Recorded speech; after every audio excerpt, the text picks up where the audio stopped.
네, 잘 들리시는 걸로 믿고 저희 진행하도록 하겠습니다. 우선 오신 여러분들 환영하고요.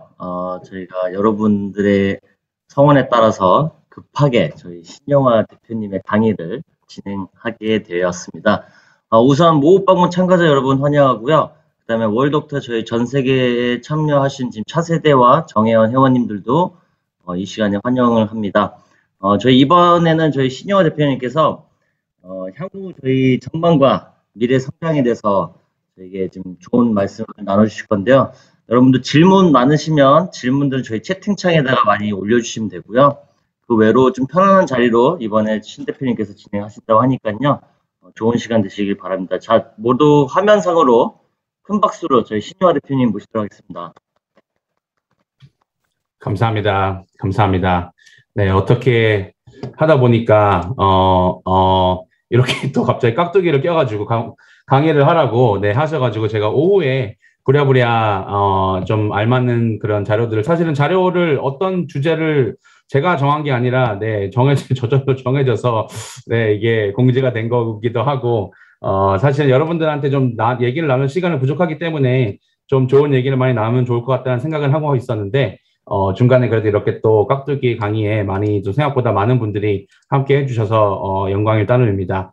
최대한 얼굴 보면서 공유할 수 있는 분들은 해주시면 좋을 것 같고, 제가 좀 편하게 이 좀 주요 자료들을 좀 빨리빨리 보내드리고, 이제 그 좀 질문과 답을 하면서 소통할 수 있는 시간을 좀 가졌으면 하는 바람이 있었어요, 사실은. 그래서 일단은 제가 자료를 좀 함께 일단 공유를 드리면서 제가 진행을 할 수 있도록 하겠습니다. 지금 여기 있는 화면이 다 잘 보이시나요? 전박 대표님 이거 확인해 주세요. 아직 이제 떴습니다. 네, 잠시만요. 제가 이거를 말고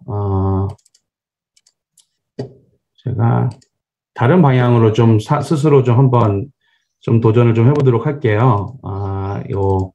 제 백그라운드를 띄울 수 있는 방법이 있기 때문에 제가 이거를 한번 업로드를 하면서 얘기를 해보면 좋을 것 같습니다.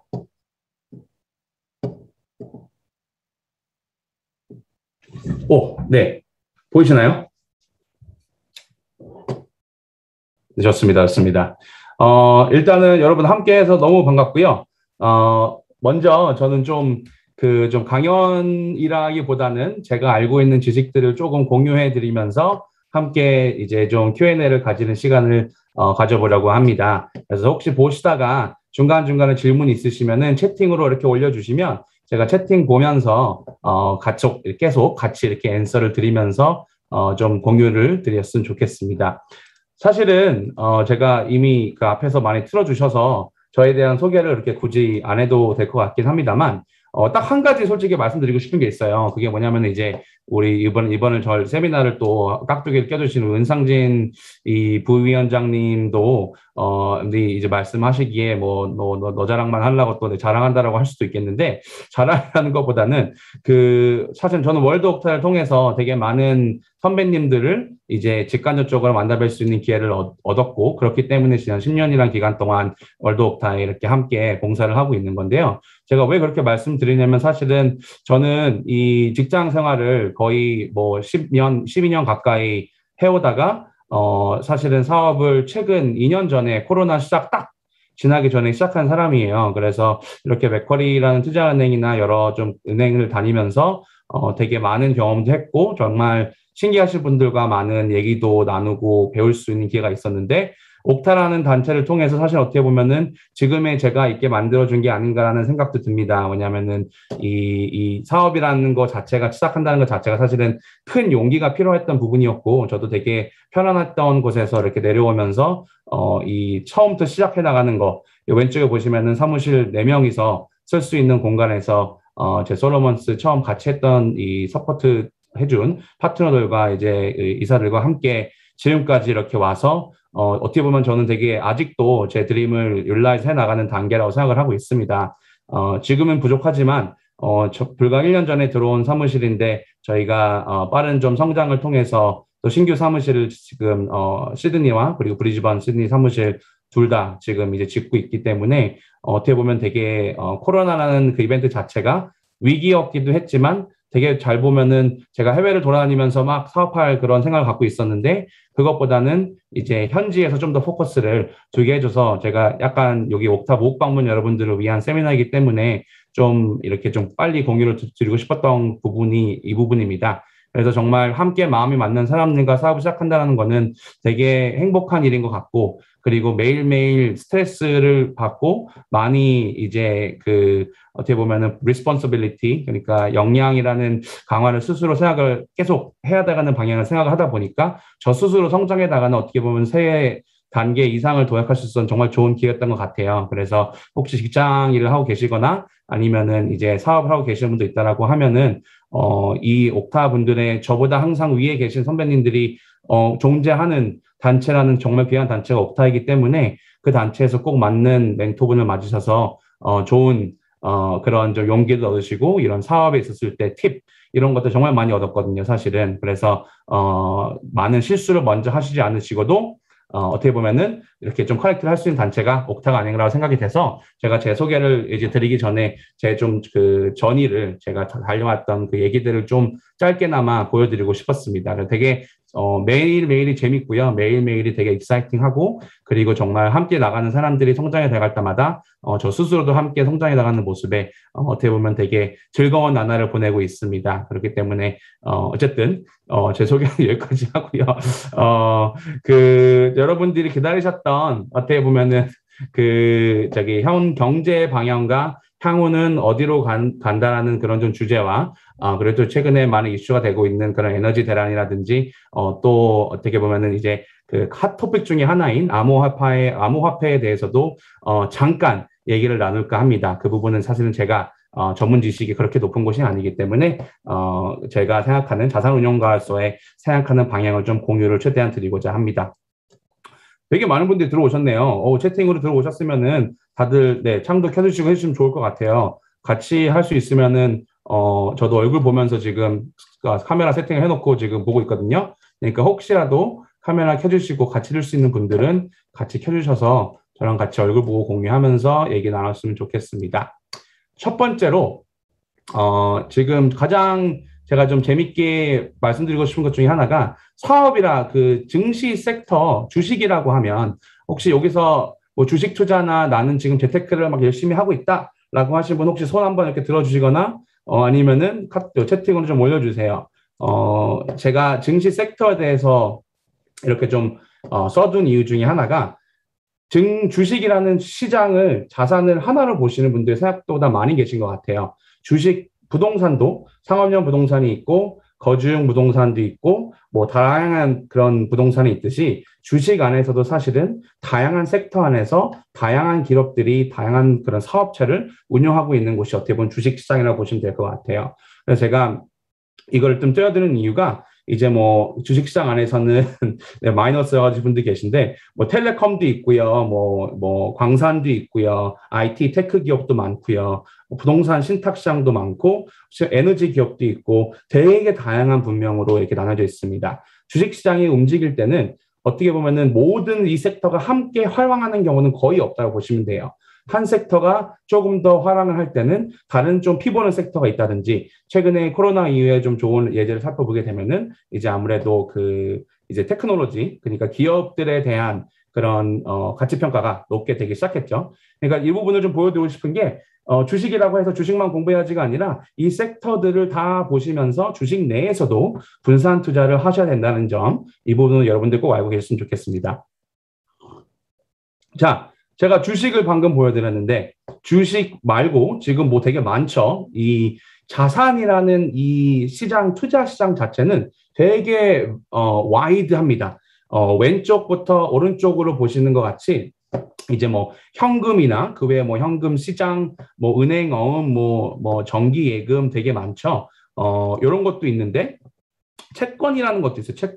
채권이란 거는 이 IOU 그러니까 나라가 뭐 어떻게 보면은 돈을 나한테 이제 빌려달라고 요청을 하면 저는 투자자로서 이 나라나 아니면은 기업한테 이 모기지를 준다고 생각하시면 돼요. 부채를 다시 내가 너의 부채를 사겠다, 투자를 하겠다. 다만 나는 주식 하시는 분들보다는 조금 더 위에서 안전하게 관리를 해줘라. 네가 망하게 되면 제일 먼저 받을 수 있는 순위는 나다라고 해서 그 순위별로 매겨지면서 받는 이자율도 달라지는 게 채권입니다. 그래서 채권이라고 하면 정부 채권은 정부가 사실은 쉽게 망할 리는 없겠죠. 그렇기 때문에 가장 안전한 자산으로 자산시장 자체에서는 이제 판단을 하고 있고, 기업 채권도 요즘에 이제 그 헝다그룹, 그러니까 에버그란데 같은 이제 그 중국발 좀 부채가 많은 기업들이 문제가 될 때는 상당히 문제가 되지만, 기업들도 크레딧 레이팅이라 그래서 신용도에 따져서 주는 이자율도 조금 다르게 됩니다. 그러니까 이렇게 여러 가지가 있어요. 주식도 호주 증시, 미국 증시, 그 외에 필리핀, 베트남 증시 되게 많아요. 대체 투자라고 하는 것도 증시와 조금 이제 증시와 채권과 연동이 그나마 좀 덜 되어 있는 그런 상품들을 대체 투자라고 합니다. 제가 머리 때문에 좀 안 보시는 것 같은데, 항시 변화하는 경제 사이클에 큰 연동 없이 소득을 창출할 수 있는. 알겠어. 조심히 나와. 손이 네. 없어.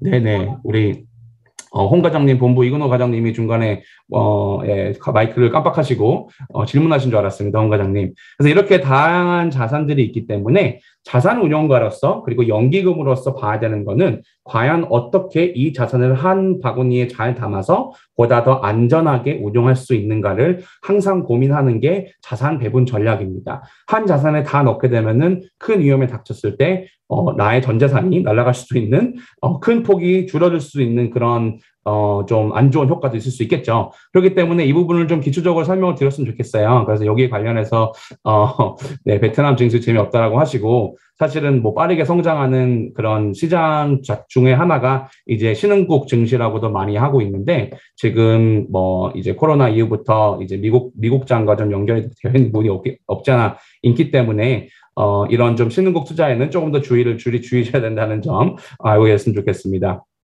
자, 여러분, 왜 장기 투자가 중요하냐? 내가 돈이 조금 있다, 10,000불 정도가 있다라고 생각했었을 때 10,000불을 내가 투자를 해야지라고 보면 투자할 수 있는 자산별로 되게 다양하죠. 다양한데 이 차트는 1991년도부터 2021년도까지의 자산의 성장률을 나타낸 차트입니다. 초록색으로 보이시는 게 미국 주식 자산 성장률이에요.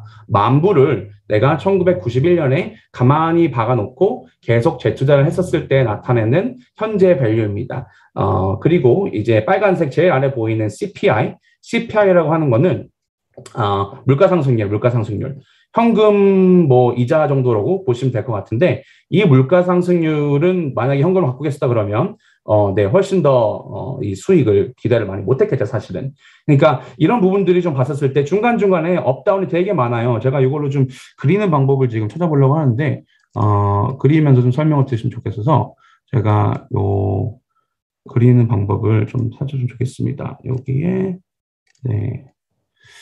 안 내려오네요. 왜 내려와야 되는데 어쨌든 네. 그래서 이 부분을 좀 잘 참고를 하셔서 모든 투자가 오르락 내리락 할 수 있습니다. 자산 가치는 사실은 이제 부동산을 사람들이 되게 선호하는 이유 중에 하나가 특히 동양계, 그러니까 아시안계 손님들이 부동산을 선호를 많이 하시는데, 그 가장 큰 이유 중에 하나는 내가 오늘 집 샀으면은 당장 1년 뒤에 팔 게 아니잖아요, 사실은. 근데 부동산은 10년이라는 기간 동안 갖고 있다가 집값이 좀 올랐네, 옆집이 좀 잘 팔렸네, 뒷집이 잘 팔렸네, 앞집이 잘 팔렸네, 이런 걸 보면서 저희 집값을 가늠을 합니다. 조금 낮게 팔렸네. 근데 사실은 주식은 매일매일 그 프라이싱이 결정이 되기 때문에 변동성이라는 것이 있어요. 근데 결국은 자산 성장이 부동산과 그리고 주식을 놔뒀을 때 두 가지의 어떻게 보면 성장 자산군은 똑같고 위험도 사실은 똑같습니다. 그렇기 때문에 오히려 부동산이 좀 더 위험한 경우도 있는 게 그 레버리지, 그러니까 이제 대출을 껴서 투자를 많이 하죠.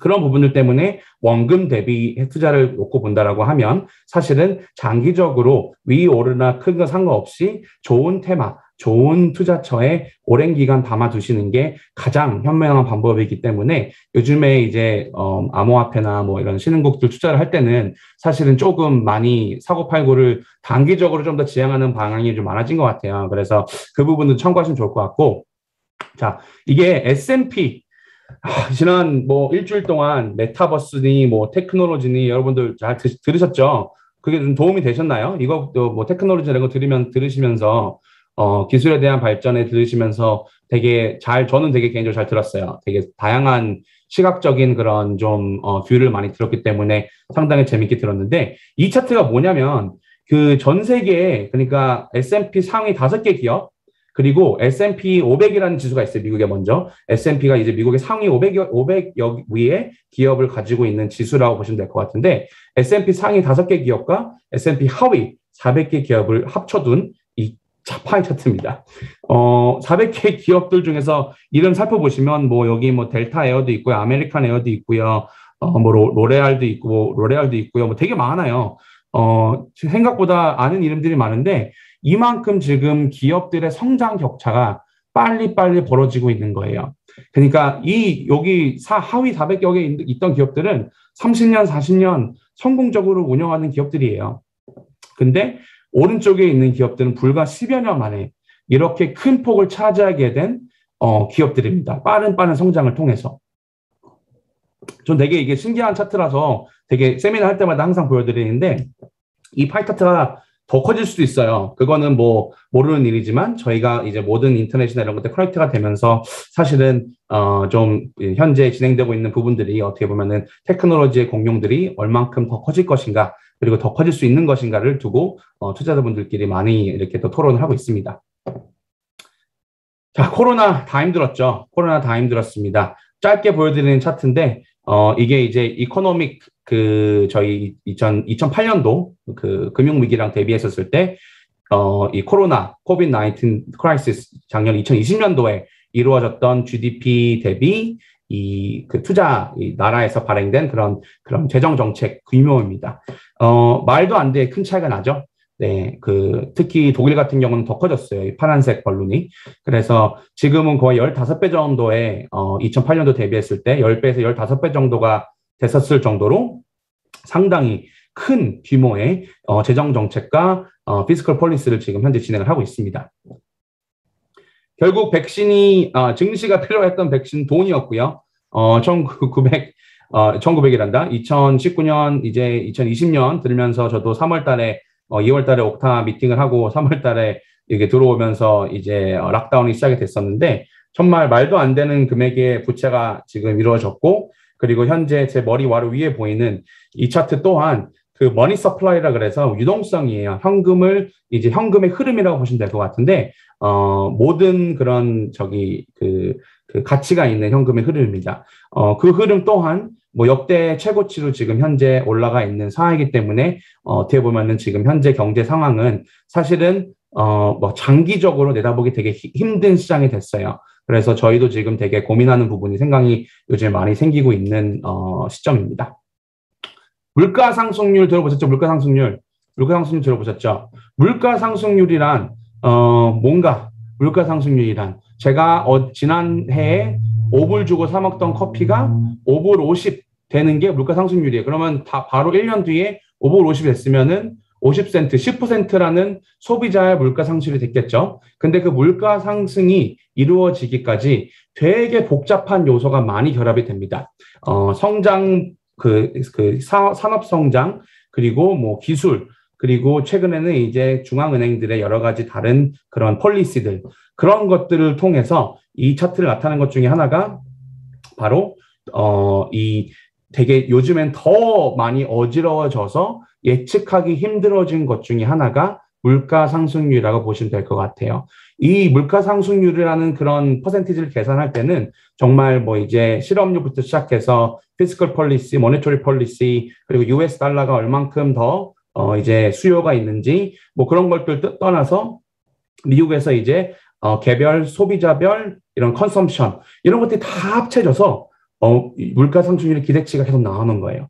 지금 지난 한 6개월 동안은 물가 상승률이 상당히 높게 나왔습니다. 그 이유는 뭐냐면 이제 아무래도 코로나 이후에 아주 침체되었던 경제를 한꺼번에 이런 아까 보여드렸던 돈이라는 백신으로 부스트를 한 거기 때문에 어쩔 수 없이 지금 현재 시장의 상황에서는 인플레이션한 물가 상승률이 단기적으로 작용할 수밖에 없어요. 지금 현재 많은 그런 경제학자들이 보고 있는 부분 중에 하나는 이거는 지나가는 태풍일 것이다. 지나가는 바람일 것이다라고 물가 상승률, 경제 위기 뭐 이런 거에 대해서 많이 답을 합니다. 즉 실제 가장 물가 상승률을 예측을 쉽게 할 수 있는 그런 시장이라고 하면 그 미국 채권, 장기 채권이라고 하는데 10년 동안 만기일이 정해져 있는 10년 만기 미국 채권, 정부 채권을 살펴보게 되면 그 정부 채권이 거래되는 이자율에 따라서 10년 이후에 우리의 이자가 어떻게 될 것인가를 알아보는 그런 어떻게 보면 상품이에요. 지금 그 채권 시장이 10년 이후로 알려주는 거는 1.3%대에서 1.4%대의 금리율을 예상하고 있습니다. 근데 그 뜻은 뭐냐면 채권 시장은 얘기를 하고 있는 거예요. 우리는 지금 스쳐가는 그런 태풍이다. 물가 상승률이 막 3%, 4%, 5% 이렇게 되지 않을 것이다. 라고 얘기를 많이 지금 현재 시장에서 보여주고 있는 거기 때문에 최근에 이제 여러 가지 좀 에너지 문제라든지 중국과의 문제로 물가 10년물 채권이 조금 오르긴 했어요. 이자율이. 근데 아직까지도 큰 물가 상승률의 걱정은 시장은 보여주지 않았다는 점. 조금 어떻게 보면은 신기한 부분 중에 하나라고 생각이 됩니다. 그래서 그 부분 참조해 주시면 좋을 것 같고요. 근데 우리 정문석 지금 부위원장님 말씀해 주신 것처럼 사실은 이제 그 물가 상승으로 붕괴될 거라고 얘기를 하시는 캠프도 충분히 있어요. 그래서 물가 상승률이 이 파싱하는 게 아닐 것이다라고 얘기를 해서 최근에는 오히려 그런 좀 우려들이 나오게 있기 때문에 전문가들도 사실은 지금 두 팔을 나뉘어서 지금 갈리고 있어서 지금 주식이나 아니면 자산 운용에 있어서 되게 좀 조심해야 될 시기 중에 하나가 아닐까라고 생각을 합니다. 자, 제가 왜 물가 상승률이 전문가들은 조금 덜 그렇게 생각을 하냐를 나타냈는데 되게 어지러워 보여요. 뭐 이렇게 뭐 숫자가 많죠, 사실. 근데 이게 이제 뱅가드라고 들어보신 분 있죠, 다들. 뱅가드라고 이제 그 지수 펀드, 그러니까 미국에서 전 세계에서 가장 큰 펀드 매니저 중 하나죠, 어떻게 보면. 그쪽에서 최근에 발표돼서 저희한테 보내준 자료인데요. 그 물가 상승률의 시나리오별로 나타냈어요. 그러니까 제가 베이스라인이라고 하면은 이 뜻은 뭐냐면 지금 현재 보여지는 그런 시나리오가 어떻게 보면 지금 현재이고, 그리고 업사이드, 지금 그 미국에서 하고 있는 양적 완화나 이런 그런 피스컬 폴리시보다 더 추가를 했었을 때, 그리고 go big, 완전 대박으로 지금 했던 것보다 2배 더 했었을 때, 그때를 가치로 이제 많은 전문학자들이 모여서 뱅가드에서 같이 스터디를 해서 나타낸 차트예요. 자, 만약에 베이스라인으로 보게 되면은 물가 상승률의 expectation은, 그러니까 실제 물가 상승률은 2022년 이제 내년 그 쿼터 2, 그러니까 3월 달부터 6월 달 분기까지는 전까지는 이제 물가 상승률이 오르다가 다시 정상화될 것이다라는 게 현재 시장의 의견이고, 아까 전에 보여드렸던 그런 차트들에 있는 데이터를 합쳐서 보았을 때, 그리고 만약에 좀 더 이런 재정 정책이나 양적 완화를 막 해야 된다, 돈을 더 뿌려야 된다, 그래가지고 지금 하는 것보다 2배 더 뿌린다라고 했었을 때에도 3%대를 진입하기가 사실은 그렇게 쉬운 일이 아니에요. 지금 현재 성장한 그런 경제 규모에 의하면. 그래서 물가 상승률이 걱정이 되는 부분 중에 하나가 예전에 뭐 50년 전 다타를 보고 계산했었을 때야 지금의 다타를 보고 계산했었을 때 이 경제 규모 자체가 많이 틀리다는 점을 이제 많은 분들이 관가를 하고 있는 것 같기도 합니다. 저는 어떤 캠프냐라고 하면 저는 약간 중간 캠프예요. 물가 상승률이 중간보다 약간 좀 안 올 것 같다라는 케이스예요. 그러니까 어느 정도 안정화될 것 같다는 케이스가 저의 지극히 개인적인 의견이기 때문에 저는 그래도 물가 상승률의 위기에 대비해서 이렇게 투자를 해놓긴 합니다만, 그래도 지금 현재로서는 아직까지는 제가 믿고 이렇게 분석해서 확답을 얻을 만한 자료는 아직 못 받았습니다. 네. 자, 중국 이제가 최근에 많이 화두가 되고 있죠. 중국 헝다라고 하는데, 헝다발 부채 위기가 최근에 증시시장에서 가장 핫했던 얘기 중에 하나였어요. 이 차트가 뭘 나타내는 거냐면 그 빨간색이 중국의 경제 성장률, 그리고 GDP 규모에 대비했었을 때 그 부동산 어떻게 보면 부채를 이제 비교한 차트라고 보시면 될 것 같아요. 그러니까 바가 높으면 높을수록 부동산이 경제 성장에 의존하는 비율이 높다라고 보시면 될 것 같습니다. 미국에 대비해서 중국 같은 경우는 여태까지 이루어왔던 많은 경제 성장 중에서 그 중에서 큰 부분을 부동산 성장으로 인해서 경제 성장이 많이 이루어졌다라고 보면 될 것 같아요. 여기서 이제 걱정을 많이 했던 부분 중에 하나가 과연 이 에버그란데 그러니까 헝다 건설이 막 무너지거나 이렇게 됐었을 경우에 이게 과연 시스테믹 리스크라 그래서 이게 전염병처럼 번질 것인가? 2008년도 때는 그랬거든요. 경제 위기 때. 근데 이게 과연 전염병처럼 번질 것인가 안 번질까를 보고 되게 많은 우려를 했어요. 근데 지금 현재 보여지는 그런 의중과 그리고 뒤에 시장에서 거래되는 그런 것들을 보았을 때 이것이 번져서 위기가 될 확률은 아주 적습니다. 왜냐하면 지금 중국 자체는 이런 부동산 비도덕적으로 이렇게 좀 성장을 빠르게 하고 있는 부동산의 규제를 하려고 어떻게 보면 본보기를 보여주려고 했던 것뿐이지 얘네를 망하게 함으로 인해서 전 세계의 금융시장을 붕괴시키려고 했던 의도는 절대 아니에요. 그 뜻은 뭐냐면 지금 채권을 가지고 있는 은행들, 이런 은행들이나 그 외에 있는 기업들이 만약에 줄줄이 도산했을 경우에는 중국의 금융 시스템 조작 위험에 줄 수 있습니다. 하여서 앞에서는 지금 헝다에 대한 그리고 에버그란데에 대한 이런 좀 레슨을 티치를 하면서 파산 수순에 지금 가고 있어요. 근데 뒤에서는 PBOC 그러니까 중국 중앙은행이 은행들, 중국 은행들 그런 가장 익스포저가 큰 은행들한테 지속적으로 돈을 공급을 해주고 있는 상황입니다. 그렇기 때문에 지금 현재 시장이 이렇게 어쉬움하고 있는 알아듣고 있는 부분 중에 하나는 중국이 이 사태를 더 크게 2008년 리만 브라더스 같은 사태까지 내두려는 의도는 아니구나. 그렇게 할 수도 없을 뿐더러 지금 현재 입장에서 그래서 일단은 어느 정도 일단락돼서 시장의 해프닝으로 마무리가 됐는데 아직까지는 그래도 좀 지켜봐야 될 부분 중에 하나인 것 같습니다. 여러분 좀 채팅을 많이 해주세요. 채팅해 주시고 공유를 해주셔야 제가 좀 더 재밌게 거기에 맞춰서 얘기를 할 수 있습니다. 재미없는 얘기 하는 게 아니라 서로 소통할 수 있는 시간을 가질 테니까 조금만 있다가 저희가 좀 카메라 켜고 오픈하게 얘기했으면 좋을 것 같아요. 자, 지금 새로운 시장의 테마가 있어요. 이 테마는 어떻게 보면은 M&A, 인수합병입니다. 인수합병. 인수합병이 지금 역대 거의 최고 정도로 성장해 나가는 그런 동력과 움직임을 보여주고 있어요. 그 뜻이 뭐냐? 이제 그 큰 기업들이 작은 기업들을 더 많이 잡아먹을 수 있다는 거죠. 왜냐? 지금 돈도 빌리는 거 싸죠. 그러니까 만약에 내가 좋은 예제로 그냥 구글이라고 할게요. 구글이 있는데 월드옥타라는 정말 어마어마한 단체가 있다. 근데 이 단체가 빠른 성장을 통해서 되게 많은 매출을 내고 있고 수익을 내고 있어요. 예를 들어서 수익 내는 그런 퍼센티지가 1년에 30% 이상의 수익을 낼 수 있어요. 그러면 은행 입장에서는 구글 입장에서는 돈을 은행에서 5%에 빌려와서 30% 수익을 내는 기업을 먹는 게 주가에도 도움이 되겠죠. 예를 들자면.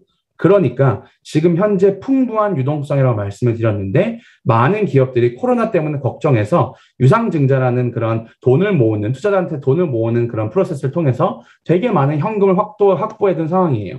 근데 코로나가 어느 정도 종식이 돼가고 이제 백신이 롤아웃 되면서 끝이 좀 보이고 있죠. 그 끝이 보이고 있기 때문에 이제는 좀 공격적으로 기업들을 인수해 볼까? 이제 좀 사업을 확장해 볼까? 다시 약간 2년 동안 움츠렸다라고 하면은 지금은 기업들이 이제 기지개를 피면서 성장 동력을 찾아가고 있는 그런 시기예요. 그래서 웬만한 그런 정말 큰 경제 위기라든지 이런 게 닥쳐오지 않는 이상은 기업들의 수익률은 지속적으로 올라갈 수도 있는 그런 상황에 어떻게 보면 와 있다라고 보면 될 것 같습니다.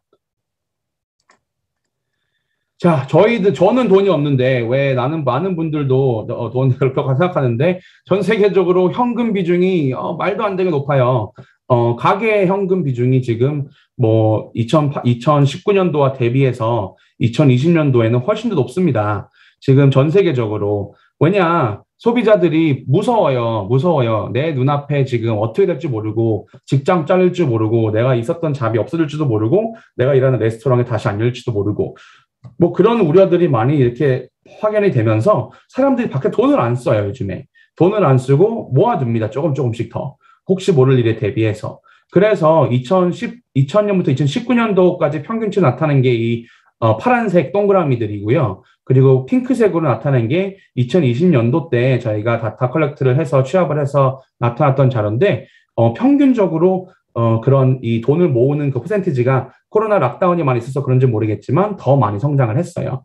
그 뜻은 뭐냐면 지난 19년, 2020년 이제부터 시작해서 2021년까지 코로나 사태가 종식이 돼가면서 쌓여있던 그런 나 집안에 있는 소비자들의 현금, 이 현금들을 사용을 하고 싶어요. 여행을 가고 싶어하고 좋은 거 사고 싶고 이제 그 외식도 하고 싶고 그런 소비 패턴의 붐이 지난 6개월 동안 이뤄져 왔고 지난 6개월 동안 쓴 것도 아직 저는 개인적으로 충분하지 않다고 생각을 합니다. 그래서 지금 여러분 사업하시는 분들이 계신다라고 하면은 주머니에 있는 그 현금들을 가져갈 수 있는 사업 아이템을 구상을 해보시면 소비자들의 그러면 성공하시는 데 있어서 조금 더 비즈니스 채널을 확보하는 데 도움이 되지 않을까라 생각이 됩니다. 그래서 지금 현금 부자가 많다는 점 개인들만 그런 것도 아니고 기업들도 많이 있습니다. 그래서 이 부분이 요즘에 좀 살펴보게 되는 가장 좀 재밌는 그런 부분 중에 하나라서 하루빨리 많은 비즈니스들이 회복이 돼서 다시 원활한 소비가 이루어졌으면 하는 개인적인 바람입니다. 자, 한국도 가계부채가 최고예요. 한국도 가계부채가 최고고 지금 뭐 한국뿐만이 아니라 전 세계적으로 가계부채가 최고입니다. 호주도 마찬가지고요. 뭐 미국도 마찬가지고 지금 부채 레벨이 상당히 높아졌기 때문에 항상 우려하는 건데 부채 레벨은 이미 높은 걸 찍은 게 벌써 5년 전부터 그랬어요. 그래서 어떻게 보면은 사실은 이 끝이 어딘가를 지금 두고 논란이 많죠. 지금 미국에서는 그 뎃 실링이라 그래서 정부가 찍어낼 수 있는 지출할 수 있는 그 부채율이 상한선에 정해져 있어요. 근데 지금 코로나라는 그런 이벤트 때문에 그 상한선을 이제 다 달았습니다. 새로 업한 게. 만약에 여기서 하원과 의원, 여기 상원의원에서 표결이 격출되지 않으면 미국 정부가 셧다운을 또 합니다. 셧다운이란 뭐냐? 미국의 공립공원들, 뭐 미국 관련 그런 뭐 에너지 사업 월급받는 사람들 다 한순간에 직장이 없어지는 거예요. 그 템포러리 일시적으로. 근데 미국 의회에서 이거를 그렇게 놔두지는 않겠죠라고 시장들이 생각을 하고 있는 건데 일단은 토론이 되고 있어서 지켜보고 있는 부분 중에 하나입니다. 이 상한선이 또 과연 얼만큼 또 높게 인크리즈가 될 것인지를 보고 많은 분들이 지금 생각을 하고 계신다라고 보시면 될 것 같아요. 자, 약간 민감한 토픽이기도 한데 어쨌든 말씀드리면 좋을 것 같아요. 왜냐하면 제가 살고 있는 도시의 나라인 호주와 그리고 중국하고 되게 막 치고받고 싸우고 있습니다. 저는 안 그랬으면 좋겠는데 왜 그런지 모르겠는데 호주가 지금 선봉장을 이끌어서 지금 열심히 지금 중국하고 조금 다투고 있어요. 다투고 있고 조금 어떻게 보면은 호주의 수출 무역국 1위가 중국인데 2위가 일본, 3위가 이 한국이거든요. 근데 수출 1위 무역국이 중국인데 이거 사이좋게 지내야 되는데 말씀해 주신 것처럼 왜 자꾸 서로 이렇게 치고받고 하는지 모르겠어요. 그래서 아마 호주에서도 약간 좀 지금 좀 오버해서 어떻게 보면은 제 개인적인 생각입니다. 이건 순전히 지금 하고 있는 부분 중에 그런 생각 안 하고 전혀 이런 경제 여파를 생각 안 하고 하고 있는데 이런 다툼으로 인해서 생기게 된 문제가 바로 석탄 수입입니다. 수입. 중국은 아직까지는 석탄으로 발전하는 그런 석탄 발전소가 상당히 많아요. 그리고 석탄 발전에 어마어마하게 의존을 아직까지는 하고 있습니다. 2050년까지 이제 중국 정부도 이제 그린 에너지, 친환경 에너지로 전환을 한다라고 하는데 아직 많이 남았죠. 뭐 10년, 20년, 30년 남았는데 언제 기다립니까 그거를. 그래서 지금 아직까지는 석탄을 해야 되는데 지금 2주 정도치의 그런 거밖에 안 남았대요. 호주 석탄이 이 석탄 발전소에서 잘 타는 효율 있게 잘 타는 그런 좀 어떻게 보면은 그 좋은 질의 석탄을 가지고 있거든요. 근데 호주에서 석탄을 이제 거의 일면 금지시켜 버렸으니까 석탄뿐만 아니라 호주에 있는 랍스터 이제 호주에서 싸졌어요. 뭐 아직 비싸긴 하지만 그래도 많이 싸졌고 이제 뭐 호주 소고기 이런 것도 되게 많이 지금 규제를 받고 있습니다. 그래서 지금 아까 말씀드린 것처럼 중국은 지금 현재 이게 어떤 차트가 나타나는 거냐면요. 2001년도부터 지금, 안 보이네요. 2021년까지 그 필요로 하는 석탄 발전, 그러니까 그 화석 발전을 통한, 에너지 그 필요량이에요. 필요량 성장률. 이게 거의 지금 또 역대 최고급을 가고 있어요. 지금 현재 이게 지금 되고 있는 방향이. 그래서 지금 뭐 진짜 낮에 맞습니다. 중국에 좀 정전되고 뭐 동북 중국 낮에 12시간에 정전됐다고요? 와, 이게 네, 되게 어떻게 보면 선진국인데 중국도 선진국 이제 반열에 같이 이제 함께하고 있는 나라가 이렇게 좀 다툼을 인해서 국민들이 피해 입는 일은 없어야 될 텐데 어쨌든 이런 지금 콜 파워 플랜트가 지금 이 중국에서는 계속 욕을 하고 있기 때문에 이게 쉽게 해결된 문제는 아닌 것 같아요. 왜냐하면은 중국에서 호주산 석탄이 아닌 다른 방의 석탄을 많이 지금 소싱을 했는데 그게 여의치 않다라고 합니다. 그래서 이 상황이 오히려 헝다그룹 그 에버그란데 이슈보다 더 커질 수도 있는 잠재적인 리스크라고 많이 표현을 합니다. 왜냐? 정전이 돼버리면 가동되는 공장들이 더 이상 가동이 안 되잖아요. 그러면은 그 생산 물가라든지 생산율 이런 것들이 다 내려가게 되면은 임금도 좀 더 내려가고 여러 가지 여파적인 문제가 많아요. 그래서 최근에 골드만삭스였던 것 같은데 거기서 발표한 자료에 의하면 만약에 이 정전 사태가 중단기적인 사태가 지속 유지가 됐었을 때 내년 중국의 경제 성장률이 0.7% 정도 이상으로 깎일 수도 있겠다라는 발표를 했습니다. 그래서 어떻게 보면 되게 심각한 문제 중에 하나예요. 여러분들이 잘 보셔야 될 그런 사태 중에 하나라고 생각이 됩니다. 아이고, 네. 웃을 뻔했어요. 물 마시다 물 뿜을 뻔했어요. 우리 박준현 광저우 물 뿜으면 안 되는데 정전으로 인해 낮과 저녁을 바꿔서 생산합니다, 요즘에. 그니까 정전으로 인해서 수출도 못하게 되면 중국도 손해지만 다 힘들어질 거예요, 요즘에. 그런 부분들이 좀, 네, 되게 위험한 것 같습니다. 그래서 잘 해결되기를 바라고 있고요. 일단 뭐 조금 다른 얘기예요. 엊그제 우리 차세대 부위원장님 런던에 이상훈 형님께서 실제로 이렇게 이게 옥타햄이죠. 네, 네트워크 저는 뭐 이 정도일 줄은 몰랐는데 실제로 주유를 하시면서 기다리시는데 영국은 기름 대제 새벽 동안 강의 듣고 막 이제 1시간 주무시고 나와가지고 기름 넣으려고 하는데 줄이 1시간이에요, 최소. 줄이 1시간. 근데 그것도 뭐 2-3시간 딴 데 돌고 가가지고 네 번째에서 기름을 넣은 거래요. 네 번째에서 기름을 넣은. 근데 이거는 사실은 에너지에 대한 그런 대란이라기보다는 이제 공급망, 그러니까 트럭 드라이버나 에너지를 이제 가지고 갈 수 있는 그런 운반해 줄 수 있는 운송 체제의 어떻게 보면은 붕괴라고 생각이 돼서 그런 것 때문에 약간 패닉 바잉. 사람들이 기름 안 채워도 되는데 굳이 나와가지고 다 채우는 거예요, 일단. 채워놓고 보는 거.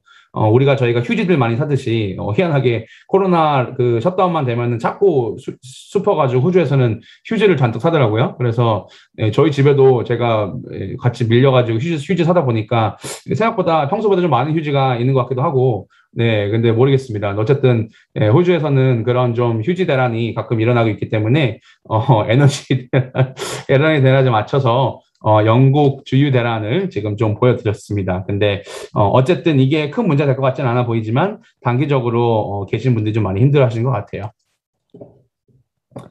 자, 글로벌 그러면 자 지금 에너지 대란 때문에 난리 나고 있는데 그러면은 지금 성장하고 있는 이 그 사람들의 전기 소비량은 어떻게 되나? 자, 여러분 전기차 지금 어떻게 보면은 완전 뭐 난리 나고 있죠. 전기차 난리 나고 있고, 그리고 모든 전자기기들 필요로 하는 에너지량이 지속적으로 상승하고 있어요. 오히려 1990년도부터 이제 어마어마하게 빠른 속도로 성장하고 있습니다.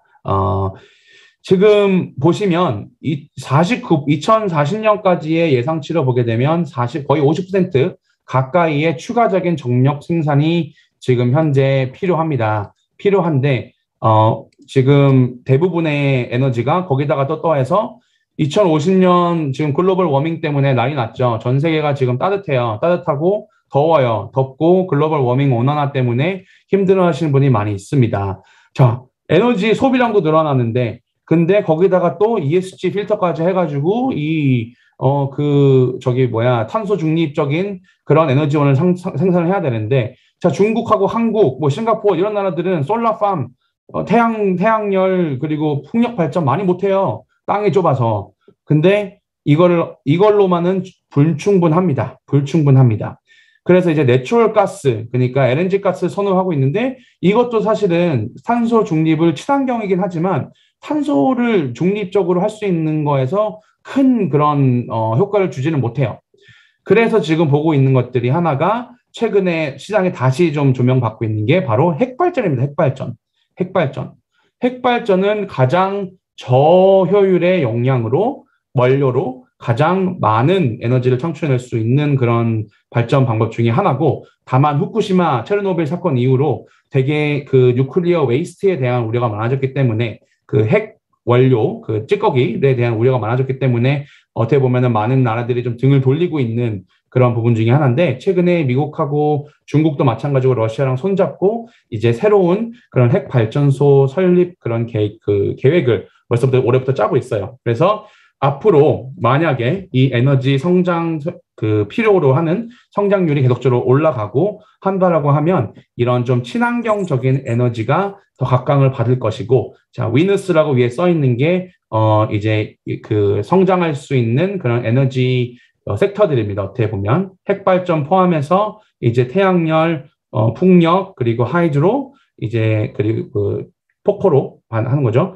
그리고 바이오매스라 그래가지고 뭐 옥수수라든지 뭐 이런 좀 다른, 아니면 뭐 이제 쓰레기를 원료를 해서 생산할 수 있는 사탕수수를 원료로 해서 그런 퓨를 생산할 수 있는 그런 설립들이 가장 사모 투자, 이런 좀 인프라 펀드들의 투자를 많이 받고 있고, 연기금들이 가장 지금 선호하는 게 바로 이런 좀 장기적인 관점을 가지고 갈 수 있는 에너지 자산입니다. 그래서 어쨌든 지금 뭐 퓨전이라 그래가지고 핵 융합을 통한 발전도 지속적으로 연구가 되고 있긴 하지만 앞으로 10년, 20년 정도는 좀 더 기다려야 될 것 같다는 생각이 들어요. 그래서 그 부분 좀 참고하시면 좋을 것 같고요. 여러 가지 질문이 많습니다. 좋습니다. 그래서 계속 질문 올려주면 좋을 것 같습니다. 제가 얘기하다가 비슷한 그런 토픽이 오게 되면은 좀 같이 설명을 드릴게요. 자, 제가 시간을 너무 많이 쓰지 않고 Q&A를 최대한 갖고 가기 위해서 최대한 제가 얘기는 좀 빨리 끝낼까 합니다. 어쨌든 좀 그 빅픽처만 보여드리고 있어요.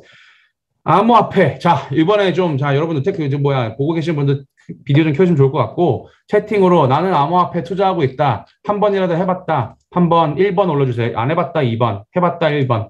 나 암호화폐 해봤다 1번. 안 해봤다 2번. 네. 네. 역시 생각보다 많이 하고 계시네요. 네, 좋습니다. 자, 이게 2번. 너무 빨리 팔아서 후회 중. 네. 저는 아예 뭐 거의 안 사가지고 저도 개인적으로 후회하고 있습니다.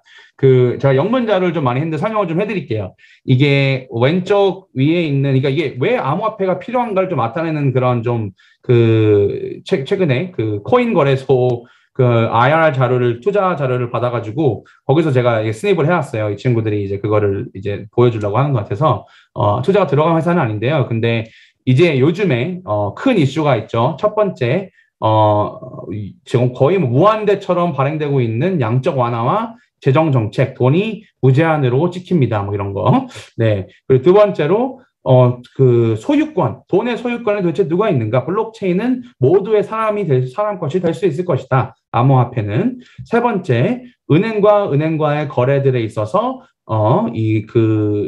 만약에 해외 송금에 결일 때 3일에서 5일 정도 걸리고 수수료도 비싼데, 그런 거 필요 없이 예를 들어서 리플이라는 암호화폐를 통하면 3초에서 5초 사이에도 갈 수 있다. 뭐 그런 좀 유용성이 있다. 이런 걸 얘기하는 거고요. 그리고 이제 마지막으로 은행들의 리스크가 있다.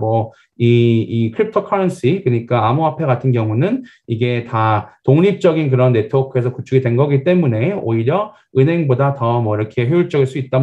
이런 얘기들을 하고 있는 겁니다, 사실은. 근데 결국은 여러분들이 아실지 모르겠지만 중앙은행들이 얘기하는 거 들어보면 그 누구도 암호화폐라고 하지 않습니다. 암호화폐. 그렇지 않고 디지털 가상자산이라고 합니다. 가상자산.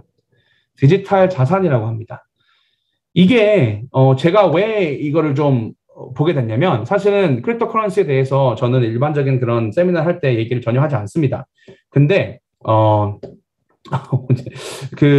말씀을 드리는 이유 중에 하나가, 최근부터 이런 큰 대기업, 연기금 기관들의 그 얘기하는 방향성이 조금 더 달라지기 시작했어요.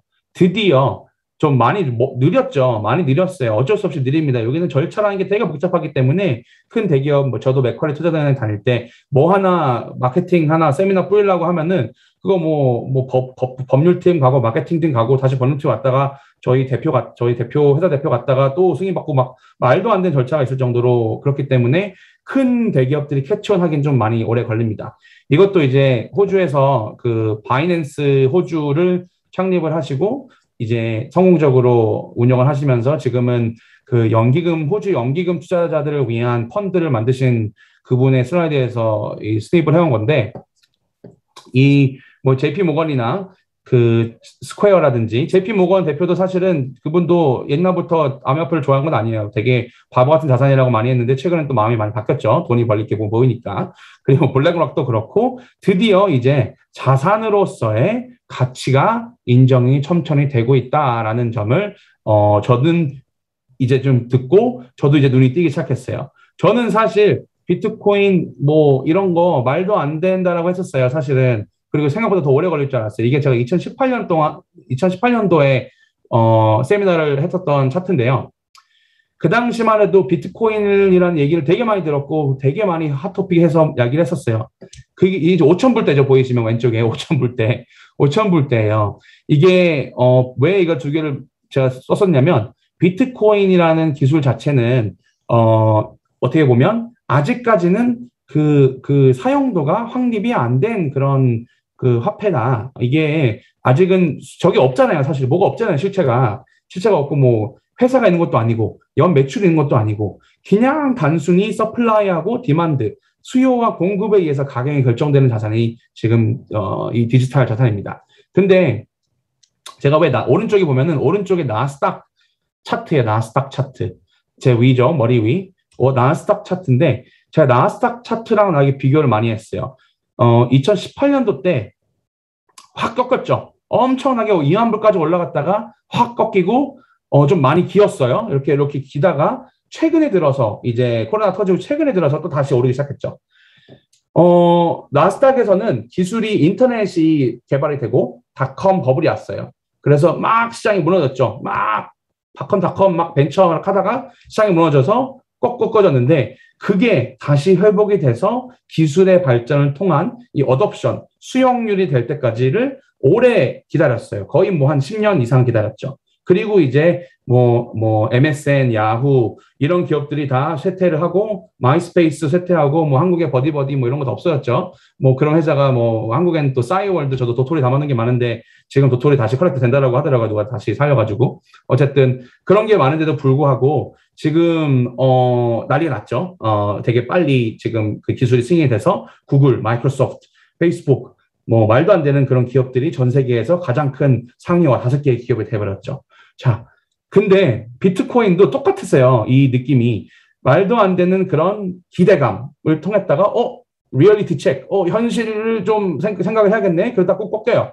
그러다가 다시 그러면은 기술이 어느 정도 수용이 되는지 볼까 하다가 이렇게 치고 갖고 올라가는 거거든요.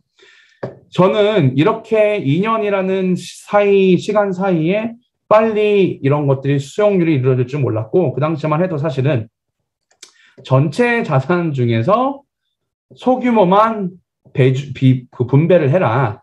그러니까 저는 공식적으로 암호화폐에 대한 자문을 못 드려요. 저희가 담당하는 그런 손님들한테. 그렇기 때문에 항상 손님들이 여쭤보거나 하시면 말씀을 드리는 게 밤에 잠을 못 주무셔도 안 주무셔도 그러니까 잘 주무실 수 있을 만큼 밤에 밤잠 못 설치시는 만큼의 가지고 계시면 안 됩니다. 이런 식으로 말씀드렸어요. 조금의 퍼센티지는 오케이다. 근데 지금 향후 이 테크놀로지가 되게 빠르게 수용이 되고 있으면서 최근에 연기금 투자자들이 이제 지켜보고 있는 거예요. 이 비트코인에 대한 암호화폐에 대한 이런 좀 트렌드들을. 자, 보게 되면 이게 1% 손이 보이나요? 여기 보이는 1%를 놔두고 나머지는 99%의 호주 주식을 투자했었을 때 수익률이 2020년 때부터 지금까지 200%가 넣습니다. 단지 그 1%를 통해서. 그리고 그 위에 있는 거는 5%예요, 5%. 5%를 갖고 있었을 때, 전체 자산 대비해서. 그래서, 만약에 근데 최악의 케이스는 이 5% 자산 배분해 놓은 게 0원이 되는 거거든요, 사실은. 그러면은 100% 중에서 5% 없었다라고 해도 세상에 망할 거는 아니에요. 왜냐하면 아직도 부자들은 살 수 있어요, 사실은. 아니면 자산 투자하시는 분들도 큰 손해가 없습니다. 그렇기 때문에 지금은 연기금들이 보고 있는 중에 하나가 되게 힘들어요. 모든 자산은 예를 들어서 안전자산과 공격형 자산이 있는데 주식이 막 성장했다가 떨어질 때는 이 안정형 자산인 채권이 좀 같이 올라주면서 상세를 해줘야 되는 거거든요. 어느 정도. 근데는 지금 채권이 내리면 주식도 같이 내리고 채권이 오르면 주식도 같이 오르고 주식 떨어지면 채권 같이 떨어지고 지금 이 모든 자산들의 부동산도 마찬가지로 자산들이 다 엮이면서 이 오락나락 하는 방향이 거의 비슷해졌어요. 그래서 연기금들이 가장 고민을 하는 게 뭐냐면 자산을 어떻게 다른 데 배분을 해야 되나. 주식과 연동 안 된 거예요. 그것 때문에 최근에 그 암호화폐가 아니라 디지털 자산에 대한 그런 좀 디만드가 높아지고 있다라는 점, 이제 보고 있다라는 점, 아직 느릴 거예요. 근데 아직 지금은 이렇게 살펴보고 있는 거죠. 네. 자, 이 비트코인하고 이더리움 많이들 아시죠? 비트코인과 이더리움 많이 아시죠? 비트코인은 어떻게 보면은 자산 가치예요. 자산, 디지털 자산. 이더리움은 기술의 가치예요. 기술의 가치. 기술의 베이스를 해서 기술로 인한 성장을 획하는 게 이거라고 하면 자산으로서의 가치를 인정받고 있는 게 비트코인이라는 점. 요게 제가 이 두 가지를 좀 아주 쉽게 제 스스로 이해하는 것 중에 하나가 저도 한 달 동안 이런 데를 좀 자산화폐 시장을 좀 많이 공부를 했는데 그동안 이루어진 것 중에 하나서 큰 거 두 개를 좀 놓고 보자면 이 두 가지의 방향성이 조금 다르다는 점. 그래서 최근에 제가 이쪽 크립토 쪽으로 암호화폐 쪽으로 많은 자산을 가지고 계신 분들하고 투자를 되게 많이 하시는 분들을 상대로 얘기를 나눠봤거든요. 회사도 가지고 계시고. 근데 이렇게 두 가지로 분명히 구분해서 투자 포트폴리오 운영하고 계시더라고요. 바이낸스 호주 투자하시는 분들, 창업하시는 분들도 비트코인 빌리어너라고 생각이 되는데 그분 마찬가지로 그분도 자산 운용을 분배를 해서 암호화폐 안에서 분배를 해서 하고 있다는 점이 되게 신기했습니다. 그래서 이런 기술적과 자산 가치의 성을 살펴보시기를 얘기를 좀 드리고 싶습니다. 거의 다 끝났어요. 요것만 좀 한번 보내드릴게요. 이게 제가 가장 재밌게 본 차트입니다. 그래서 항상 제가 이것 때문에 이런 암호화폐에 대한 성장률과 도입률도 높은 게 아니라고 생각이 들어요. 이게 뭐냐면 블랙록이라고 전 세계에서 또 상위 1, 2, 3위 하는 그런 큰 펀드 매니저, 액티브로는 1인 것 같은데, 가 나타낸 그 1900년도부터 지금 현재까지의 그런 발명된 기술들입니다. 네. 제가 경제 얘기를 하면은 항상 졸릴 수밖에 없어요. 그래서 우리 인간 호치민이 그래도 카메라 놔주시고 우리 정도영 님도 카메라 그래도 켜주신 거에 대해서 되게 고맙게 생각하고요. 제가 어쨌든 이렇게 즐겁게 봐주시는 것에 대해서 의의를 두고 있습니다. 정도영 님은 되게 깊은 생각에 잠기신 것 같아요. 그래서, 네. 재밌게 함께 해주신다는 거 너무 좋아요. 아침 7시부터 하셨죠. 저도 점심 먹고 저도 졸렸는데 이거 준비하느라 마지막 한숨도 못 잤습니다. 사실은. 어쨌든 되게 이 차트만 보세요. 이 차트만 딴 거 다 필요 없어요. 요거 보면 돼요. 요거 보면 오늘 세미나 다 본 거예요. 자, 1900년도부터 발명됐던 기술들 있죠. 오토스, 자동차들, 그리고 요 초록색 라인 라디오, 그리고 파란색 일렉트리시티 1900 라디오 좀 예를 볼게요. 라디오 1910년대부터 미국 국민들의 90%의 수용률을 얻는 데까지 50년이라는 시간, 40년이라는 시간이 걸렸어요. 소비자들이 이 기술을 수용을 하고 요거를 받아내는 거에 있어서 40년이라는 시간이 걸렸어요. 자, 칼라 TV 나왔을 때 여러분 흑백 TV 시절을 기억하시는 분은 예방이 없을 거라고 생각이 되는데 흑백 TV에서 이제 칼라 TV로 넘어갔던 기점. 흑백 TV는 더 이상 역사적으로 사라졌고 1960년도부터 칼라 TV가 대중화되는 데까지 걸리는 시간이 그래도 40년이 걸렸어요. 40년. 홍희 여전님도 오셔서 듣고 계시는 거 저도 얼굴 보고 있습니다. 그래서 제가 이거 보여주는 게 뭐냐면 요즘에 올수록 2014년 여기 올수록 이 곡선이 더 이상 이 천천히 그려지는 곡선이 아니에요. 이제는 한 기술이 소비자한테 이렇게 내려지면 지금 우리가 깃터지게 드는 것처럼 제페토, 메타버스 이런 것들의 수용률들이 예를 들자면 지금 예전에는 막 10년 걸렸을 거예요. 그 정도 2억 명의 그 사용자를 모으려면은. 근데 2, 3년, 5년 만에 이렇게 되죠. 이게 이제는 수직 상승이에요. 수직 상승. 새로운 기술이 시장에 다 나갔을 때 소비자들의 수용률이 지금 저희가 모든 최재봉 교수님이 해준 것처럼 말씀해 주는 게 저희가 교육 콘텐츠를 그리고 또 아까 우리 강사님이 해주신 것처럼 그 모든 게 인터넷에 커넥트가 되어 있기 때문에 유튜브 통해서 내가 스스로 가르치고 나 스스로 알아보고 온라인 줌으로 강연 들으면서 나의 지식을 넓히고 그런 것 때문에 새로운 기술이 나오더라도 배울 수 있는 저희의 속도가 어마어마하게 빠르다는 점. 일렉트릭 비이클, 전기 자동차도 마찬가지죠. 테슬라 나와가지고 5년 동안 주가는 계속 기다가 어느 순간부터 그 테슬라 전기차 가격이 테슬라 3가 나온 이후부터 35,000불 미국의 중산층의 평균 자동차 매입 단가가 딱 되는 순간 빵 올라갔습니다.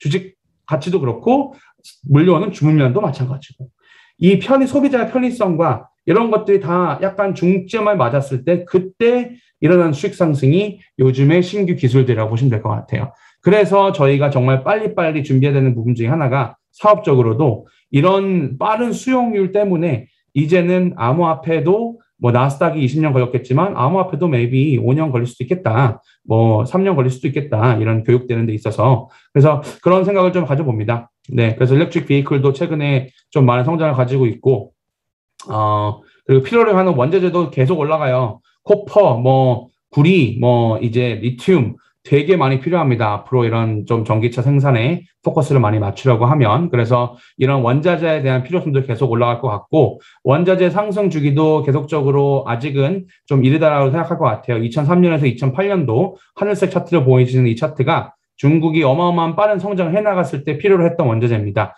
제가 개인적으로 생각하는 거는 지금이 아니더라도 2, 3년 이후부터는 이런 동남아 시장이나 이런 곳에서 더 빠른 성장을 이뤄나가면서 이런 원자재도 계속적으로 필요로 할 것으로 저는 생각을 하고 있고요.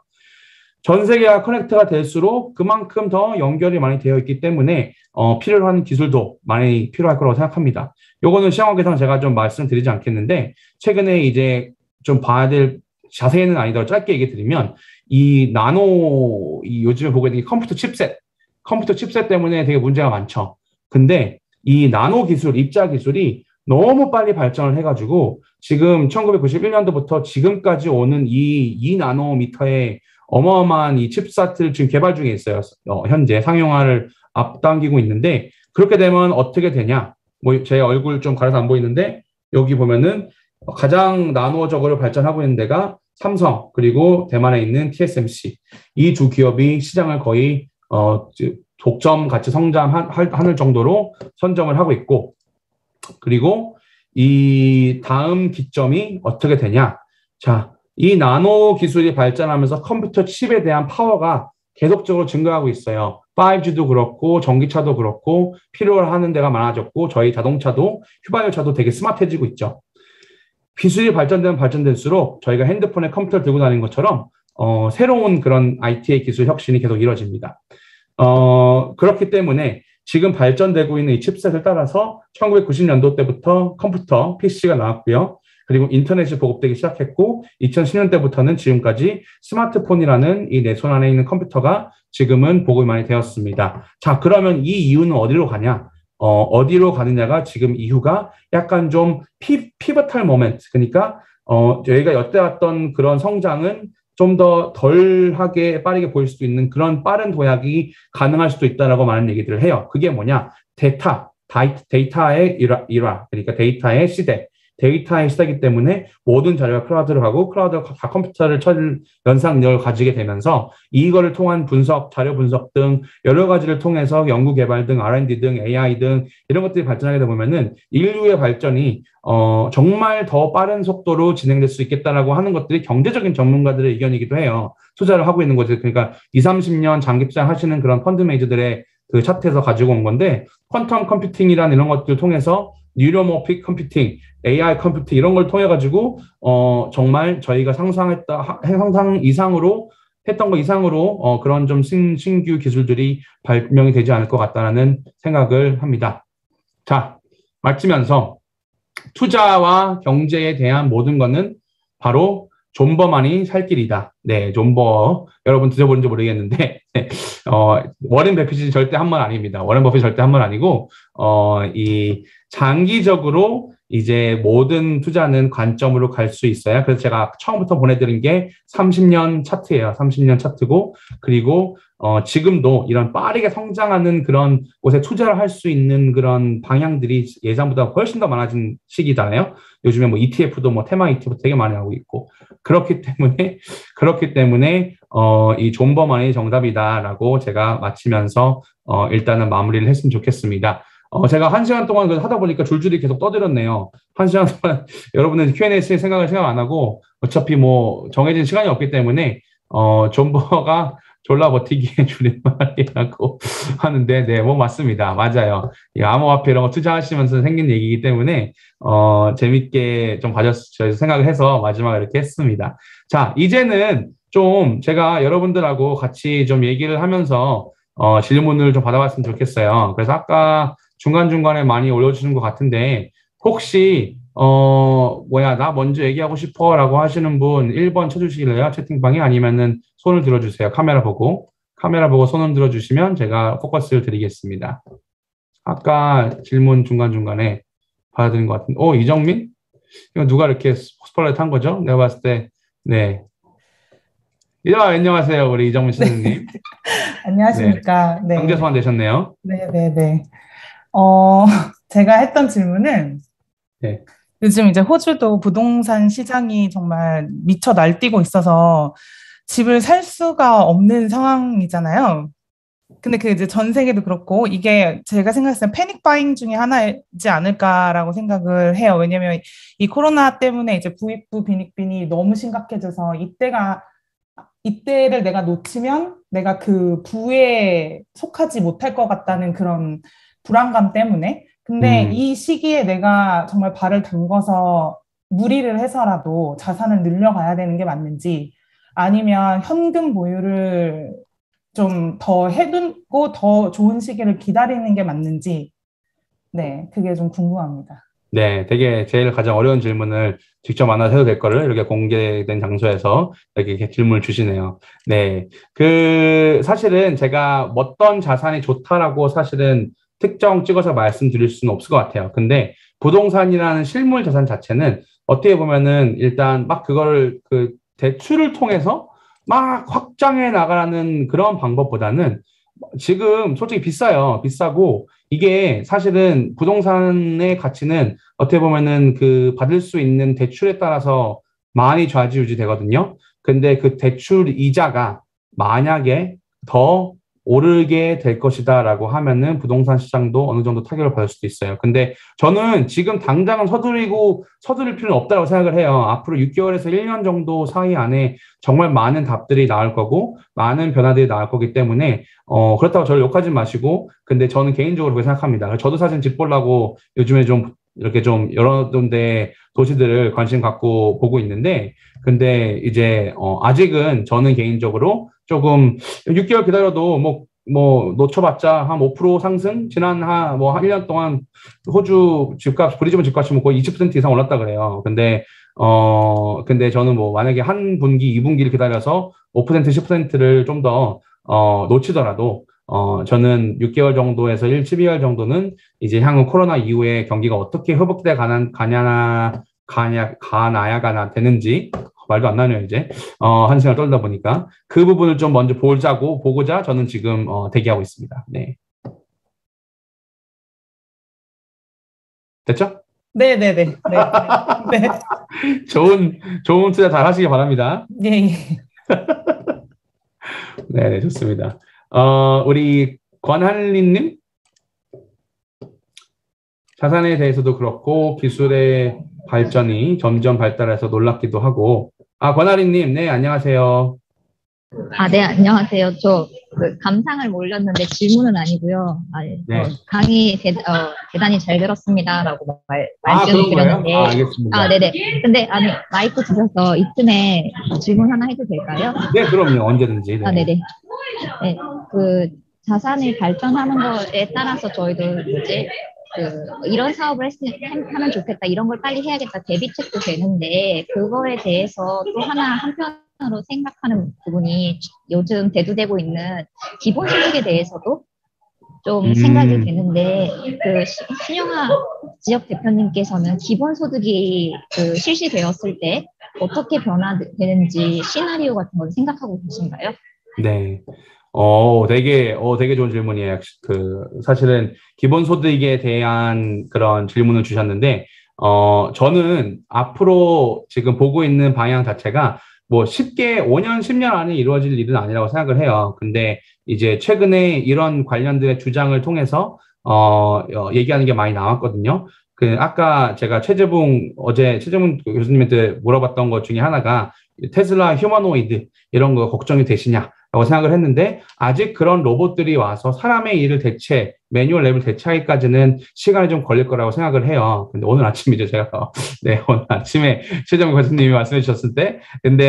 근데 저는 생각해보면, 유니버설 인컴이라고 하고, 기본소득이라고 하는데, 그거는 저는 개인적인 생각으로는 쉽게 이루어질 수 있는 방향은 아니다라고 생각을 하고, 다만 만약에 그 방향이 가야 될 수 있다라는 방향을 보게 되면, 그럼 제가 아까 말씀드렸던 그 컴퓨팅 파워를 통한 정말 대다수의 사람의 일을 대체할 수 있는 그런 세상이 왔었을 때, 그리고 그를 통해서 이런 IT 대기업들의 수익률이 너무 말도 안 되게 사회에서 받는 그 수익률이 일어났었을 때, 그때 이제 좀 더 사회적으로 대두가 되지 않을까 생각을 해요. 요즘에 에너지 대란 때문에 다시 잊고 있었던 핵발전에 대한 얘기가 계속 나오는 것과 같이, 저희가 사람이란 동물이 신기한 게 자산시장도 마찬가지거든요. 되게 대부분이 심리학이에요, 심리학. 저도 예전에 금융이랑 심리학을 복수 전공할까 생각했었어요. 왜냐면은 사람 심리에 따라서 투자자들이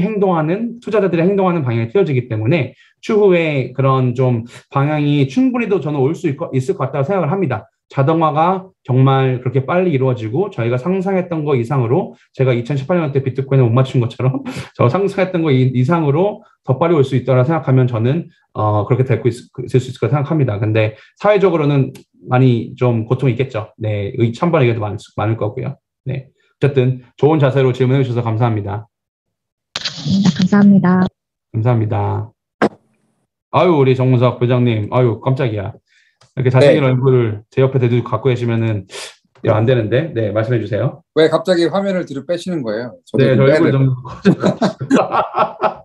아니, 사실 제가 드리는 질문이 신영화 대표님이 답해 주실 만한 질문은 아닐 수 있는데, 사실 세계 경제는 하나로 이어져 있고, 특히나 대한민국처럼 수출 경제가 주가 되는 경제 시스템에서는 아무래도 미중 무역 전쟁의 영향을 많이 받을 수밖에 없죠. 사실 아까 예로 나왔던 호주의 랍스터 가격이 떨어졌다, 이 얘기도 결국 많은 물량을 중국으로 수출했었는데 미중 무역 전쟁 이후로 수출길이 막혔기 때문에 그런 영향을 받았는데, 제가 살고 있는 베트남도 사실은 원자재 수급이 중국으로부터 잘 안 되기 때문에 많은 영향을 받고 있어요. 그래가지고 제가 혹시 알고 계신가 해서, 혹은 예측을 좀 하시나 해서 질문을 드리고 싶은 거는, 현재 지금 미중 무역 전쟁의 화두는 5G예요. 그렇잖아요. 예. 시작은 5G로 시작했는데, 향후 5G 이후에 어떤 상황으로 미중 무역 전쟁이 옮겨가고, 또 앞으로 어떻게 좀 전개가 될 것인지. 왜냐하면 결국은 미중이 세계 양대국이기 때문에 나머지 국가는 미국 쪽, 중국 쪽 나뉘어가지고 결국은 따라가야 되거든요. 그게 우리의 삶이고 거기서 살아남아야 되고. 그래가지고 혹시 또 투자 전문 회사를 운영하시는 신영화 대표님께서는 그런 방향성이나 그런 전개에 대해서 조금 고민을 해보셨나 해서 궁금해서 질문을 여쭤봅니다. 감사합니다.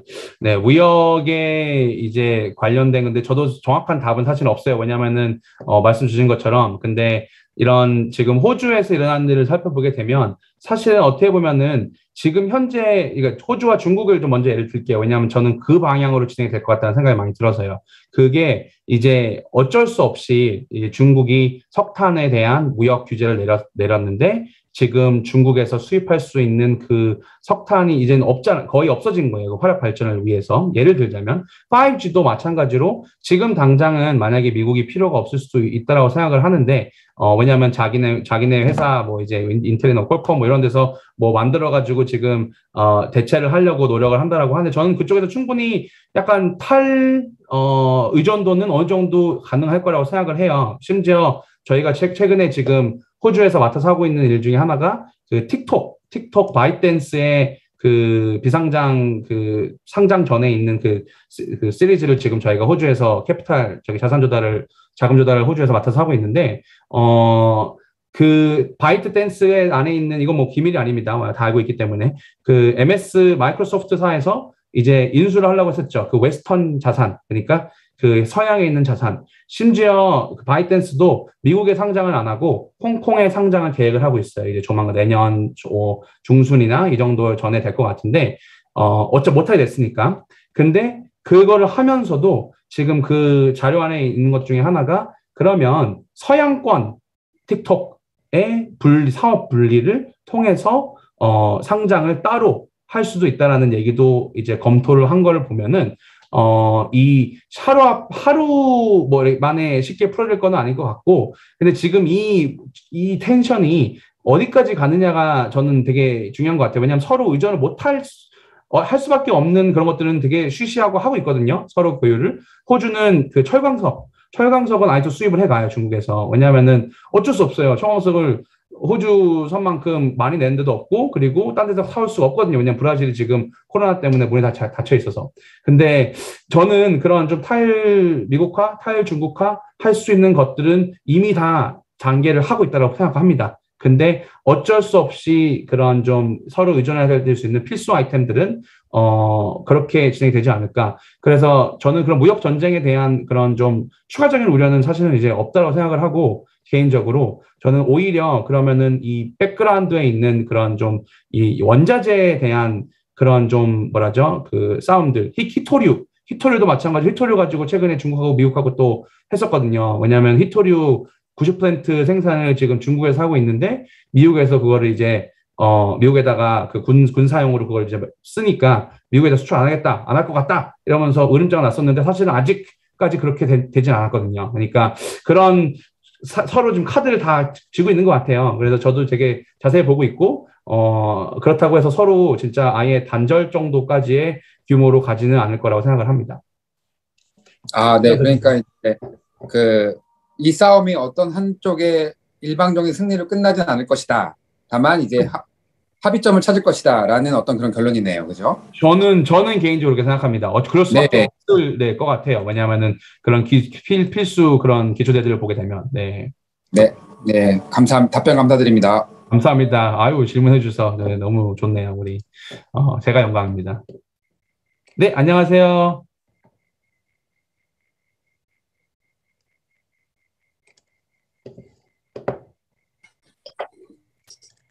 안녕하세요. 네, 안녕하세요. 안녕하세요. 이게 중국 할빈인데요. 네. 요즘 중국에서 지금 화두가 되고 있는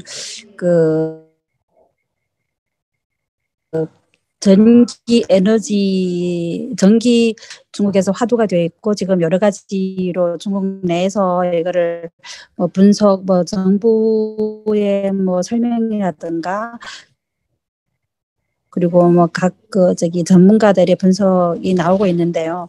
저는 대표님께서 지금 현재 중국 전기 사용량 제한 관련해서 어떻게 보시고 계신지 감사합니다. 네. 저는 사실은 제가 먼저 중국 계신 분들한테 여쭤봤으면 좋겠다라고 생각했던 부분 중에 하나긴 해요. 왜냐하면 실제 겪고 계시니까. 근데 오늘 채팅으로 보면서 저도 이제 뉴스나 분석자를 통해서 봤지 실제로 현지에서 경험을 못 해봤기 때문에 사실은 궁금해서 저도 중국에 있는 친구들한테 전화도 해보고 이제 했었거든요, 사실. 근데 이제 또 이렇게 얘기들이 나오는 걸 보니까 실제 그런 것 같습니다. 제가 사실은, 이 중국에 대한 공부를 좀 많이 할 수밖에 없는 위치다 보니까, 많은 자료들을 많이 읽으려고 노력은 하는데, 사실 지금 이 에너지 대란이, 중국에서는, 하루아침에 쉽게 해결될 것 같지는 않아요. 그렇다고 해서 해결책이 따로 나온 것도 아직은 아니에요. 그래서 이 사태가 만약에 정말 두세 달 이상 길어진다라고 하면은 이거는 정말 경제 성장률에 영향을 미칠 수 있고 삶에 영향을 미칠 수 있는 그런 거기 때문에 지금 이게 어떻게 끝날지는 솔직히 저도 잘 모르겠습니다. 근데 제가 생각하는 방향 중에 하나는 어쩔 수 없는 그런 협의를 조만간 누구랑 하지 않을까 라고 생각하고 지금 중국에서도 호주를 제외한 다른 곳에서 석탄을 가져오기 위해서 되게 많은 각고적 노력을 하고 있는데 저는 개인적으로 장기적으로 봤었을 때는 어쩔 수 없이 그 핵발전, 그러니까 그런 그 핵원료 발전이 진행이 되어야 될 거라고 보고 그리고 예전같이 핵발전도 위험하지 않아요. 왜냐하면은 그런 좀 우려들이 많은 것 같은데 어쨌든 미국에서도 이걸 되게 막 기술들이 많이 발전해서 한국에서도 많이 이거 기술을 가지고 있고 그래서 지금은 당장은 조금 단기적으로는 힘들 수도 있을 거라는 생각이 들지만 쉽게 해결이 안 될 것 같다는 생각이 들고 다만 이제 장기적으로는 그런 좀 플랜이 있지 않을까라는 생각을 하고 있습니다. 그래서 중국에 실제로 거기서도 저기 블랙아웃 에너지가 가끔씩 끊기나요? 선양 가셨나요? 북경은 끊기지 않고 있어요. 북경은 아직 안 끊기고요. 그쵸. 북경 끊기면 큰일 나죠. 예. 그러니까 어쨌든 여기 우리 지금 질문 주신 분이 좀 인터넷이 좀 하얼빈, 네, 하얼빈에서는 어떻게 되는지 좀 궁금해서 제가 여쭤봤었는데 이게 음수화돼서 잘 안 되시는 것 같아요. 지금 하얼빈 같은 경우는 이제 끊긴 지가 지금 시간이 오래되지는 않았거든요. 이제 한 며칠 정도 됐는데 이게 완전히 끊긴 건 아니고 이제 그쵸. 기업을 대상으로 해서 한 주일에 한 몇 시간 정도 끊기긴 하는데 지금 저희 동북 할빈이 동북에 위치해 있으니까 에너지가 결코 부족하지 않은 지역이라서 이게 혹시 에너지 문제가 아닌 다른 문제가로 인해서 잠시 끊긴 건 아닌가 이렇게 좀 생각이 돼서 문의를 드려봤습니다. 네. 그렇구나. 네. 지금 중국 현지에서는 이거는 에너지 문제가 아니라 산업량을 줄이기 위한 정부 차원의 이런 컨트롤이다 이런 분석도 나오고 있고 그래서 대표님이나 한국이나 다른 타 지역 국가에서는 이 부분에 대해서 어떻게 보고 있는지 좀 궁금해서 문의를 드렸고요. 현지 같은 경우는 아직까지는 영향은 현재는 아직 큰 영향은 없습니다. 네. 네, 다행이네요. 앞으로 이게 장기화될 경우에는 좀 문제가 될 것 같아서 좀 궁금해서 연락드렸습니다. 네, 감사합니다. 네. 네. 우리 임가영님 또 질문하셨나요? 안녕하십니까? 네, 안녕하세요. 잠시만요. 됐구나. 아까 졸아가지고 디지털 화폐 때. 저도 같이 올 뻔했어요. 어젯밤에도요, 그 가상화폐 얘기하다가 한참 얘기를 했는데, 잘 모르겠어요. 여러 가지 비트코인이 뭐고, 페이스북에서는 뭐가 나오고, 중국에서는 디지털 위안이 나온다고 하고, 근데 어제 안 그래도 상대방이 저보고, 비트코인에 대해서 잘 모르고 있다. 비트코인은 가상 화폐가 아니다. 근데 오늘 아까 설명을 해주셔가지고 훨씬 이해가 잘 됐어요. 디지털 자산이라고 설명을 해주셔서. 네네, 다행입니다. 네. 그래도 근데 말씀해 주세요. 이게요, 저희 때 진짜 실제로 쓰일 가능성이 있을까요? 어떻게 보세요? 화폐로? 네, 진짜 이렇게 화폐처럼 저희 세대 아직 먼 얘기겠죠. 아직 실제적으로 아니요, 그런 거를 전망하기에는 저기 벌써 엘살바도르라고 거기서는 벌써 화폐로 국가 화폐로 채택을 했어요. 근데 워낙 조그만 나라기 때문에 그리고 약간 그 대통령이 조금 젊으신 분이라서 사실은 그렇게 가능했었는데 거기도 약간 좀 많이 힘들어하죠. 상인들도 힘들어하고 그리고 실제 비트코인을 내가지고 그거를 다시 ATM을 가서 환전을 해서 돈을 뽑아가지고 쓴다는 뭐 얘기도 있고 그래서 이게 쉽게 화폐로 교체가 될 것 같지는 않고요. 그래서 아까 뭐 요즘 제가 장난으로 아까 채팅방에서 말했던 뭐 시바코인이라든지 뭐 도지코인이라든지 뭐 이런 잡코인들 사람들이 얘기를 많이 하는데 그 걱정은 저는 개인적으로 해야 된다고 봐요. 거기에 그냥 가치가 서로 다 그럴듯한 스토리가 되게 많기 때문에 이게 어느 정도의 버블이 껴있는 건 사실이고 그렇다고 해서 암호화폐가 버블이다, 뭐가 버블이다, 뭐 시바가 버블이다, 도지가 버블이다, 뭐 이더리움이 버블이다는 저는 전혀 모릅니다. 근데 아는 거 딱 하나는 다 지향하는 방향이 다 똑같고 다만 지금 중국에 있는 디지털 위안화를 보게 되면 그리고 최근에 미국 연방은행에서도 계속 이 얘기가 나오고 있는데 규제에 대한 얘기가 나오고 있는데 사실은 아직까지 그런 그러니까 정말 미친 듯한 규제는 아직 하지 못했는데 그만큼 시장이 더 커버렸기 때문에 이제 좀 조심스러운 거죠. 여기서도 되게 왜냐하면 투자들의 피해를 입으면은 정부가 욕을 먹을 수 있으니까. 근데 제 개인적인 견해는 그런 화폐로서의 가치가 인정이 되려면 연방은행들이 그 돈에 대한 그 가치를 아예 상실을 해야 돼요. 파워를. 그러니까 연방은행이라고 하면은 이제 한국은행이라든지 이제 미국 그 페더럴 리저브라든지 거기서 이제 이 재정 정책이나 돈에 푸는 그런 유동성이나 이런 것들 다 관리를 하는데 많은 사람들이 예전에만 해도 미국 달러는 1달러당 뭐 10달러당 금으로 교환할 수 있는 그런 가치를 부여를 했었었는데 지금은 그렇지 않잖아요. 지금은 신뢰, 트러스트라는 걸로 돈이 사용이 되는 건데 지금 비트코인을 되게 이렇게 암호화폐에 열광을 하시는 분들은 지금 돈이 이렇게 말도 안 되게 제가 아까 보여드린 차트처럼 말도 안 되게 막 오르고 있는데 이 부채율이 이게 가능한 일이냐 그러면은 이게 다 목상 무너지고 달러에 대한 가치가 패망을 하고 그리고 모든 나라들의 그런 국가들의 커런시 환율의 가치는 없어질 것이다. 그렇게 되면은 이 디지털 커런시만 답이다. 이런 식으로 제가 좀 과장해서 얘기한 경우도 없지만 이런 그런 theory 가설들을 이제 공부를 하시고 이제 그쪽을 좀 더 믿고 투자를 하시는 분들이 많은 것 같아요. 근데 저는 투자 자산으로서의 가치는 정말 탑 5. 그러니까 암호화폐에 있는 상위 5개라든지 상위 2개라든지 이 정도의 전체 자산에 제가 아까 말씀드렸듯이 정말 잃을 수 있는 딱 5%. 이 정도는 가지고 있어도 나쁘지 않다고 생각을 해요, 이제는. 저는 2018년만 해도 이거 다 그냥 닷컴 버블 같이 무너질 것이다. 튤립 같이 무너질 것이다. 생각을 했었는데 제가 시대를 너무 못 앞서갔던 것 뿐이고 지난 이제 6개월 전부터 12개월 전부터는 조금씩 이제 공부를 하다 보고 여기 있는 인더스트리 사람들을 되게 많이 만나봤어요. 개인적으로 이게 자산 투자 가치로서의 목적이 있을까를 되게 고민을 하고 지금은 이제 제 개인 견해를 말씀을 드리면 저는 자산 가치로서의 그 서플라이가 그러니까 수요가 항상 있기 때문에 이거를 사용하고 싶은 수요는 어딘지 있고 자산으로서 매입을 하고 싶은 수요는 있기 때문에 정말 디지털의 금이 될 것 같다라는 생각은 이제는 조금 가지고 있어서 호주 금융법이 허용을 하면은 저는 정말 1%에서 많게는 3% 내지는 알로케이트를 하고 싶어 합니다. 다만 지금 호주 금융법상 이거를 이제 법적으로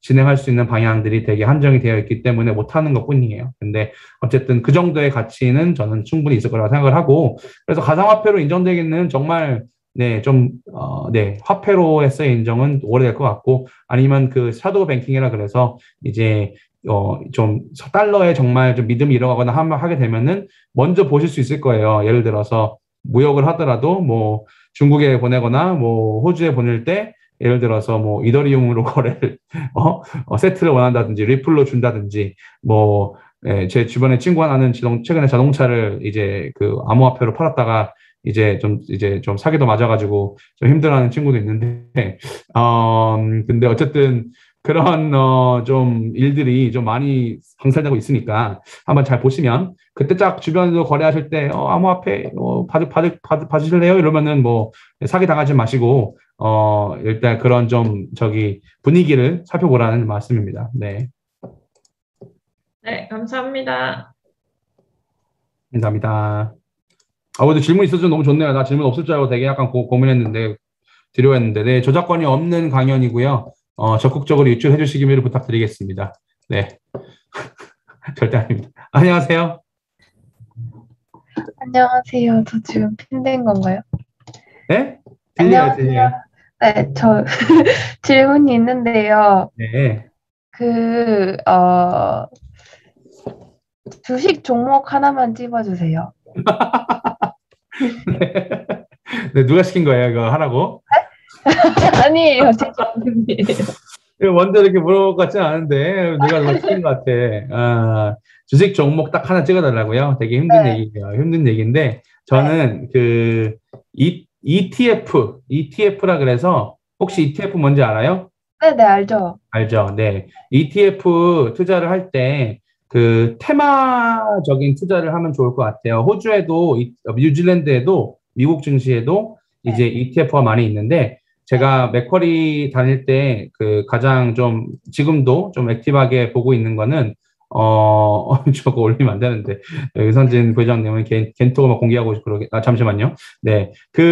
지금 제가 좀 포커스를 하고 있는 부분 중에 하나는 10년 정도를 보고 10년 안에 과연 20배 이상을 성장할 수 있는 그런 데가 어디 있을까? 지금 현재 막 그런 예를 들어서 뉴질랜드도 있죠. 커먼웰스 은행이나 에인즐 은행 이런 데를 예를 들어 투자를 하면은 그런 은행들은 10년 안에 20배 성장은 못 해요. 그죠? 그러면은 10년 안에 20배를 성장할 수 있는 테마를 찾으시면 돼요. 테마를. 그 테마 중에 제 개인적으로 생각하는 거 하나는 이제 인공지능과 오토메이션, 자동화 기술을 집합된 그런 테마는 실제 이제 맥쿼리에서 발표된 자료, 그 당시에 3년 전에 발표된 자료에 의하면 10년 안에 20배 성장할 수 있는 동력을 충분히 가지고 있다고 생각을 한다라고 해요. 그래서 하나의 종목을 집어 들어가는 건 절대 추천드리지 않고 하나의 테마, 본인이 믿고 잘 아는 테마를 찾아보면 그 테마에 맞는 ETF가 구글에 주르륵 나와요. 그게 사이버 서큐리티가 될 수도 있고요. 클라우드 컴퓨터가 될 수도 있고 아까 말씀드렸던 칩셋, 그런 컴퓨터 칩들을 관련하는 그런 기업들, 상위 기업들 50개를 전국적으로 전 세계적으로 모아놓은 그런 투자 상품도 있으니까 그런 것들을 살펴보시면 좋을 것 같고 아까 말씀드렸던 우라늄도 사실은 우라늄이 이제 핵 원료 발전에 가장 기초적으로 되는 그런 원자재거든요. 우라늄과 관련된 기업들을 모아놓은 그런 투자처도 이제 ETF 미국 증시의 글로벌 X라고 찾아보시면 미래에셋이 가지고 있는 그건데 미국 증시를 거래할 수 있는 분들은 글로벌 X 한번 찾아보세요. 그럼 거기에 테마적으로 주르륵 나와거든요. 그 관련된 테마별로 그 테마를 공부를 하시면 답이 왜냐하면 그 펀드 회사들이 그런 테마 있는 ETF를 그냥 막 내놓지는 않아요. 그게 거기서 생각했을 때 분석 자료를 봐서 성장 가능성이 있고 펀드 플로우가 막 들어올 수 있는 펀드를 개설하기 때문에 그 안에 있는 ETF들 이름만 봐도 10년, 20년 성장할 수 있는 그런 데가 여기구나 라고 보실 수 있을 것 같습니다. 감사합니다. 감사합니다. AI와 오토메이션. 오토메이션 AI. 네. 한 부분입니다. 네. 네? 또 윤광 또 왔어요? 네, 또 왔어요. 아니, 얘기할 때. 어젯밤에 엄청 막 경제 얘기가 막 나와가지고. 근데 제가 경제를 잘 모르겠고 어려워서. 알겠습니다. 아니, 미국만요, 중앙은행이 없다고 들었는데 그게 맞나요? 어디요? 미국만. 연방은행은 민간은행들의. 조금 그 컨셉이 조금 다르긴 한데 네. 중앙은행이 아니라 연방은행이 사실은 맞는 컨셉이에요. 텀은. 근데 연방은행이라고 하는 이유 중에 하나는 그 사실은 국가의 나라에서 분리된 기관으로서 일을 하는 그런 단체라고 보시면 될 것 같아서 원래 사실은 서로의 그런 의견에 상관없이 각자의 디시전 메이킹 해야 되는데 이제 제롬 파월 의장이라든지 그런 이제 자넷 옐런 의장도 마찬가지로 사실은 정치와 좀 많이 연결이 어쩔 수 없이 되어 있거든요. 근데 거의 그 하는 역할은 크게 상관이 없다고 보시면 돼요. 중앙은행이든 연방은행이든 그 실제로 해내는 역할은 똑같습니다. 네. 중앙은행이랑 거의 비슷한 기능들을 한다는 거죠. 네, 기능들은 비슷합니다. 호주도 중앙은행이 있어서 거기서 다 모든 그런 걸 컨트롤하는 건가요? 중앙은행이라고 하나요? 연방은행이라고 하는 것 같은데, 호주도요? 네, 호주도 중앙은행이라고 하는 것 같지 않고 Reserve Bank of Australia니까 어떻게 트랜스레이트 정확히 잘 모르겠습니다. 근데 감사해요. 똑같다라고 보시면 돼요. 뭐 이 그 judiciary라고 해서 이제 그 안에 있는 리포팅 라인이라든지 이런 시스템적인 그런 분리가 된 게 좀 틀릴 뿐이지 사실은 실제 담당하는 그 은행들의 중앙은행, 연방은행들의 역할은 다 비슷합니다. 네, 답변 됐어요. 감사합니다. 네, 감사합니다. 네, 저희 시간 관계상 마지막 질문 저희 방콕의 이재광님 받고요. 오늘 시간 마무리하도록 하겠습니다. 와우. 안녕하세요. 안녕하세요. 안경이 되고 있으시네요.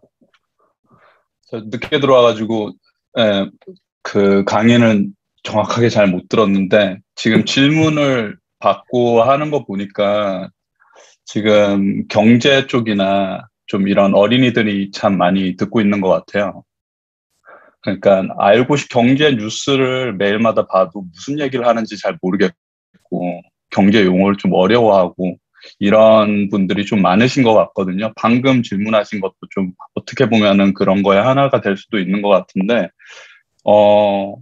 제가 독서를 좋아하는 사람으로서 책 한 권 추천해 달라고 이렇게 말씀을 드리고 싶지만은 그런 거보다 이 경제에 관심이 있고 이제 좀 경제 뉴스도 훌훌 읽고 싶어 하는 이런 친구들한테 좀 어떻게 하면은 그런 경제 뉴스나 이런 거를 좀 더 쉽게 읽을 수 있을지 그런 팁 하나 뭐 알려주시거나 아니면 진짜 뭐 이런 뭐 초등학생들을 위한 경제 뭐 상식 이런 책을 뭐 추천해 주셔도 되고요. 어느 정도 이제 좀 대부분의 그 해외에 계신 분들은 이제 그 나라 이제 경제도 다르고 한국 경제도 다르고 좀 경제 뉴스를 봐야 될 게 많은데 어떤 식으로 좀 초반에 접근하면 좋을지 알려주시면은 많은 분들한테 도움이 될 것 같습니다. 네네. 저도 사실은 매번 세미나를 할 때마다 특히 옥타에 초대를 받고 하는 세미나를 할 때마다 그 세미나의 슬라이드를 어떻게 얘기를 해야 되는지를 가지고 상당히 많이 고민을 해요. 왜냐면은 한 방에 앉아 계신 분들이 어떤 분들은 정말 공부를 많이 하셔서 고급적인 지식을 갖고 계신 분도 계시고 어떤 분들은 뭐 이 양쪽하나 뭐고 뭐 이게 뭐지 뭐 주식은 뭐고 ETF는 뭐야라고 하시는 분들도 계시기 때문에 이 준비하는 데 있어서 사실은 제 청중이나 크라우드가 되게 중요하긴 해요. 근데 주린이들은 많습니다. 주식 어린이들도 많고 사실은 사업하다 보면은 어쩔 수 없이 본인 하시는 일을 하다 보니까 이제 관심을 안 갖게 될 수밖에 없어요. 그 경제라는 것들을 저는 뭐 이것만 매일매일 하고 보고 자고 하니까 저는 쉽게 아는데 제 하는 일이 또 이제 아무래도 이런 것들 모르시는 분들한테 그러니까 예를 들어서 뭐 공장으로 크게 성공하신 분들 그 자산가 분들의 이제 자산 위탁이나 관리를 해드리는데 저희는 법률상 이분이 이 모든 것들 내가 지금 설명하고 있는 투자처 이런 것들 이해를 하지 못하면 저는 그분에 대한 투자를 못 받습니다. 그래서 사실은 이거를 얘기를 했을 때 어떻게 해야 가장 효과적일까를 가지고 주린이들한테 가장 쉽게 설명할 거를 제가 10년 동안 고민했는데 10년 동안 고민해서 얻은 정답이 사실은 유튜브예요. 유튜브나 비디오예요. 왜냐하면은 이게 유튜브가 사실은 알맞는 답만 있는 건 아니에요. 되게 방대한 자료가 있는데 이상한 그냥 전업 투자자 해가지고 이제 숏텀 거래하시는 분들이 하는 얘기부터 정말 대단하신 그런 좀 펀드 회사들의 대표분들이 하는 얘기부터 되게 다양하게 있어요. 근데 그 중에서도 아무래도 이제 구독자도 있고 그리고 하는 얘기들이 좀 이런 좀 그런 도박성이라기보다는 그 투기성이 아닌 그런 채널들이 많이 보이실 거예요. 저도 이제 사실 한국에서 많이 듣고는 하는데 수상한 유튜브가 많다고 제 채널에도 보시면 주린이들 위한 그런 강연도 같이 있어요. 시드니 가서 하는 강연도 있고 제가 초반에 이제 월드 옥타 웨비나 할 때도 핸드폰인데 제가 이거 올린 이유가 사실은 뭐 제가 유튜브로 뭐 유명해지고 싶어서 하는 게 왜냐면 호주에 있는 한국 분들 상대로 하는 거예요. 이거는 호주에 있는 자산 연금 섹트 시스템을 아무도 모르세요. 근데 제가 이제 더 이상 저는 손님을 이제 저는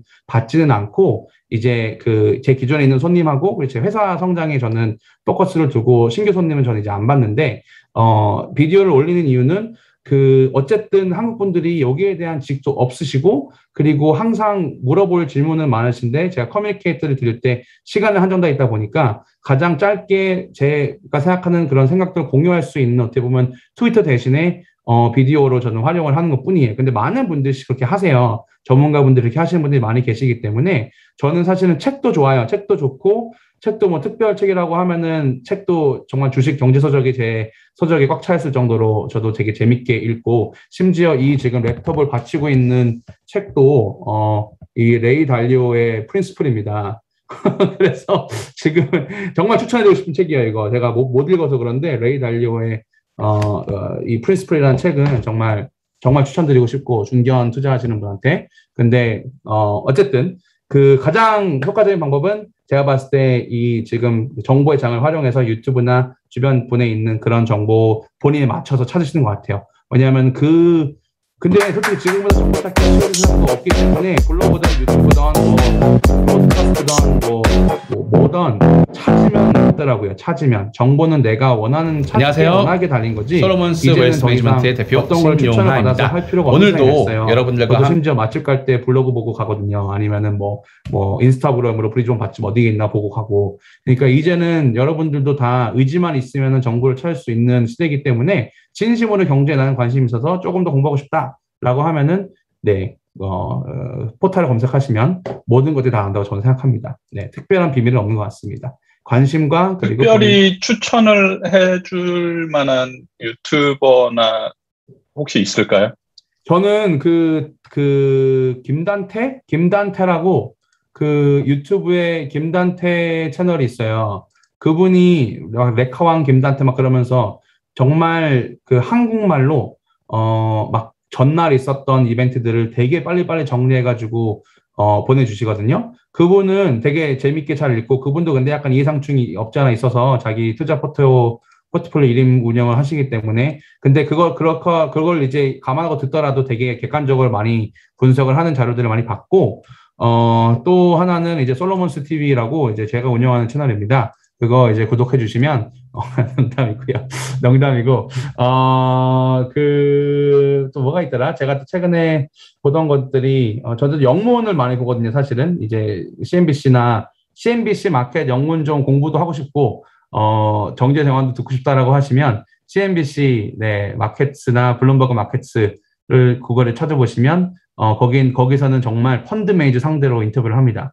펀드 매니저나 그 경제 수석 이코노미스트를 상대로 인터뷰를 하기 때문에, 블룸버그 마켓, 빨간색 블룸버그 아이콘, 이거는 유튜브 보시면, CNBC는 CNBC TV인가? CNBC TV라는 채널이에요. 거기서 이제 영어도 보실 수 있으면 되게 좋고요. 근데 김단태라는 분은 그것도 많이 떼어가지고 번역도 해주더라고요. 한국말로. 그래서 그분 저는 되게, 다른 분들은 사실 읽어보는 분은 없고, 네, 그분 되게 재밌게 보고 있습니다. 오늘 강의 결론이 유튜브 구독이라고요? 너무 저희 짜고 치는 것 같은데 전혀 짜고 치는 질문 아니고요. 네, 그러니까 답변 정말 감사드립니다. 솔로몬 TV라고 아까 하셨던 것 같은데. 네네. 아니 사실 감사합니다. 네, 천명을 해야 구독하겠습니다. 네. 라이브를 켰을 수 있기 때문에. 감사합니다. 네네. 그 의미가 없습니다. 어쨌든. 네, 어쨌든 다 마무리된 것 같아요. 제가 마무리할게요, 전박 대표님. 다 얘기를 할 거 했으니까. 1시간 반이라는 시간을 혼자 떠들었네요. 여러분들이 얼만큼, 제 의견을, 잘 들으셨지 모르겠지만, 어쨌든 끝까지 함께 해주시고 감사하고, 그리고 또 우리 좀 많이 피곤해 보이신 분도 많이 계신 것 같은데, 제가 빨리 저녁 식사하고, 오후에 편하게 쉴 수 있도록, 일찍 끝나겠습니다. 그래서 어쨌든 잘 응원해 주시고, 잘 서포트해 주시고, 잘 들어주셔서 감사하고, 여러분 모두 부자 되십시오. 감사합니다. 네, 다시 한번 저희 신영화 대표님께 감사의 박수 부탁드리겠습니다. 수고하셨습니다. 수고하셨습니다. 강의 감사합니다. 감사합니다.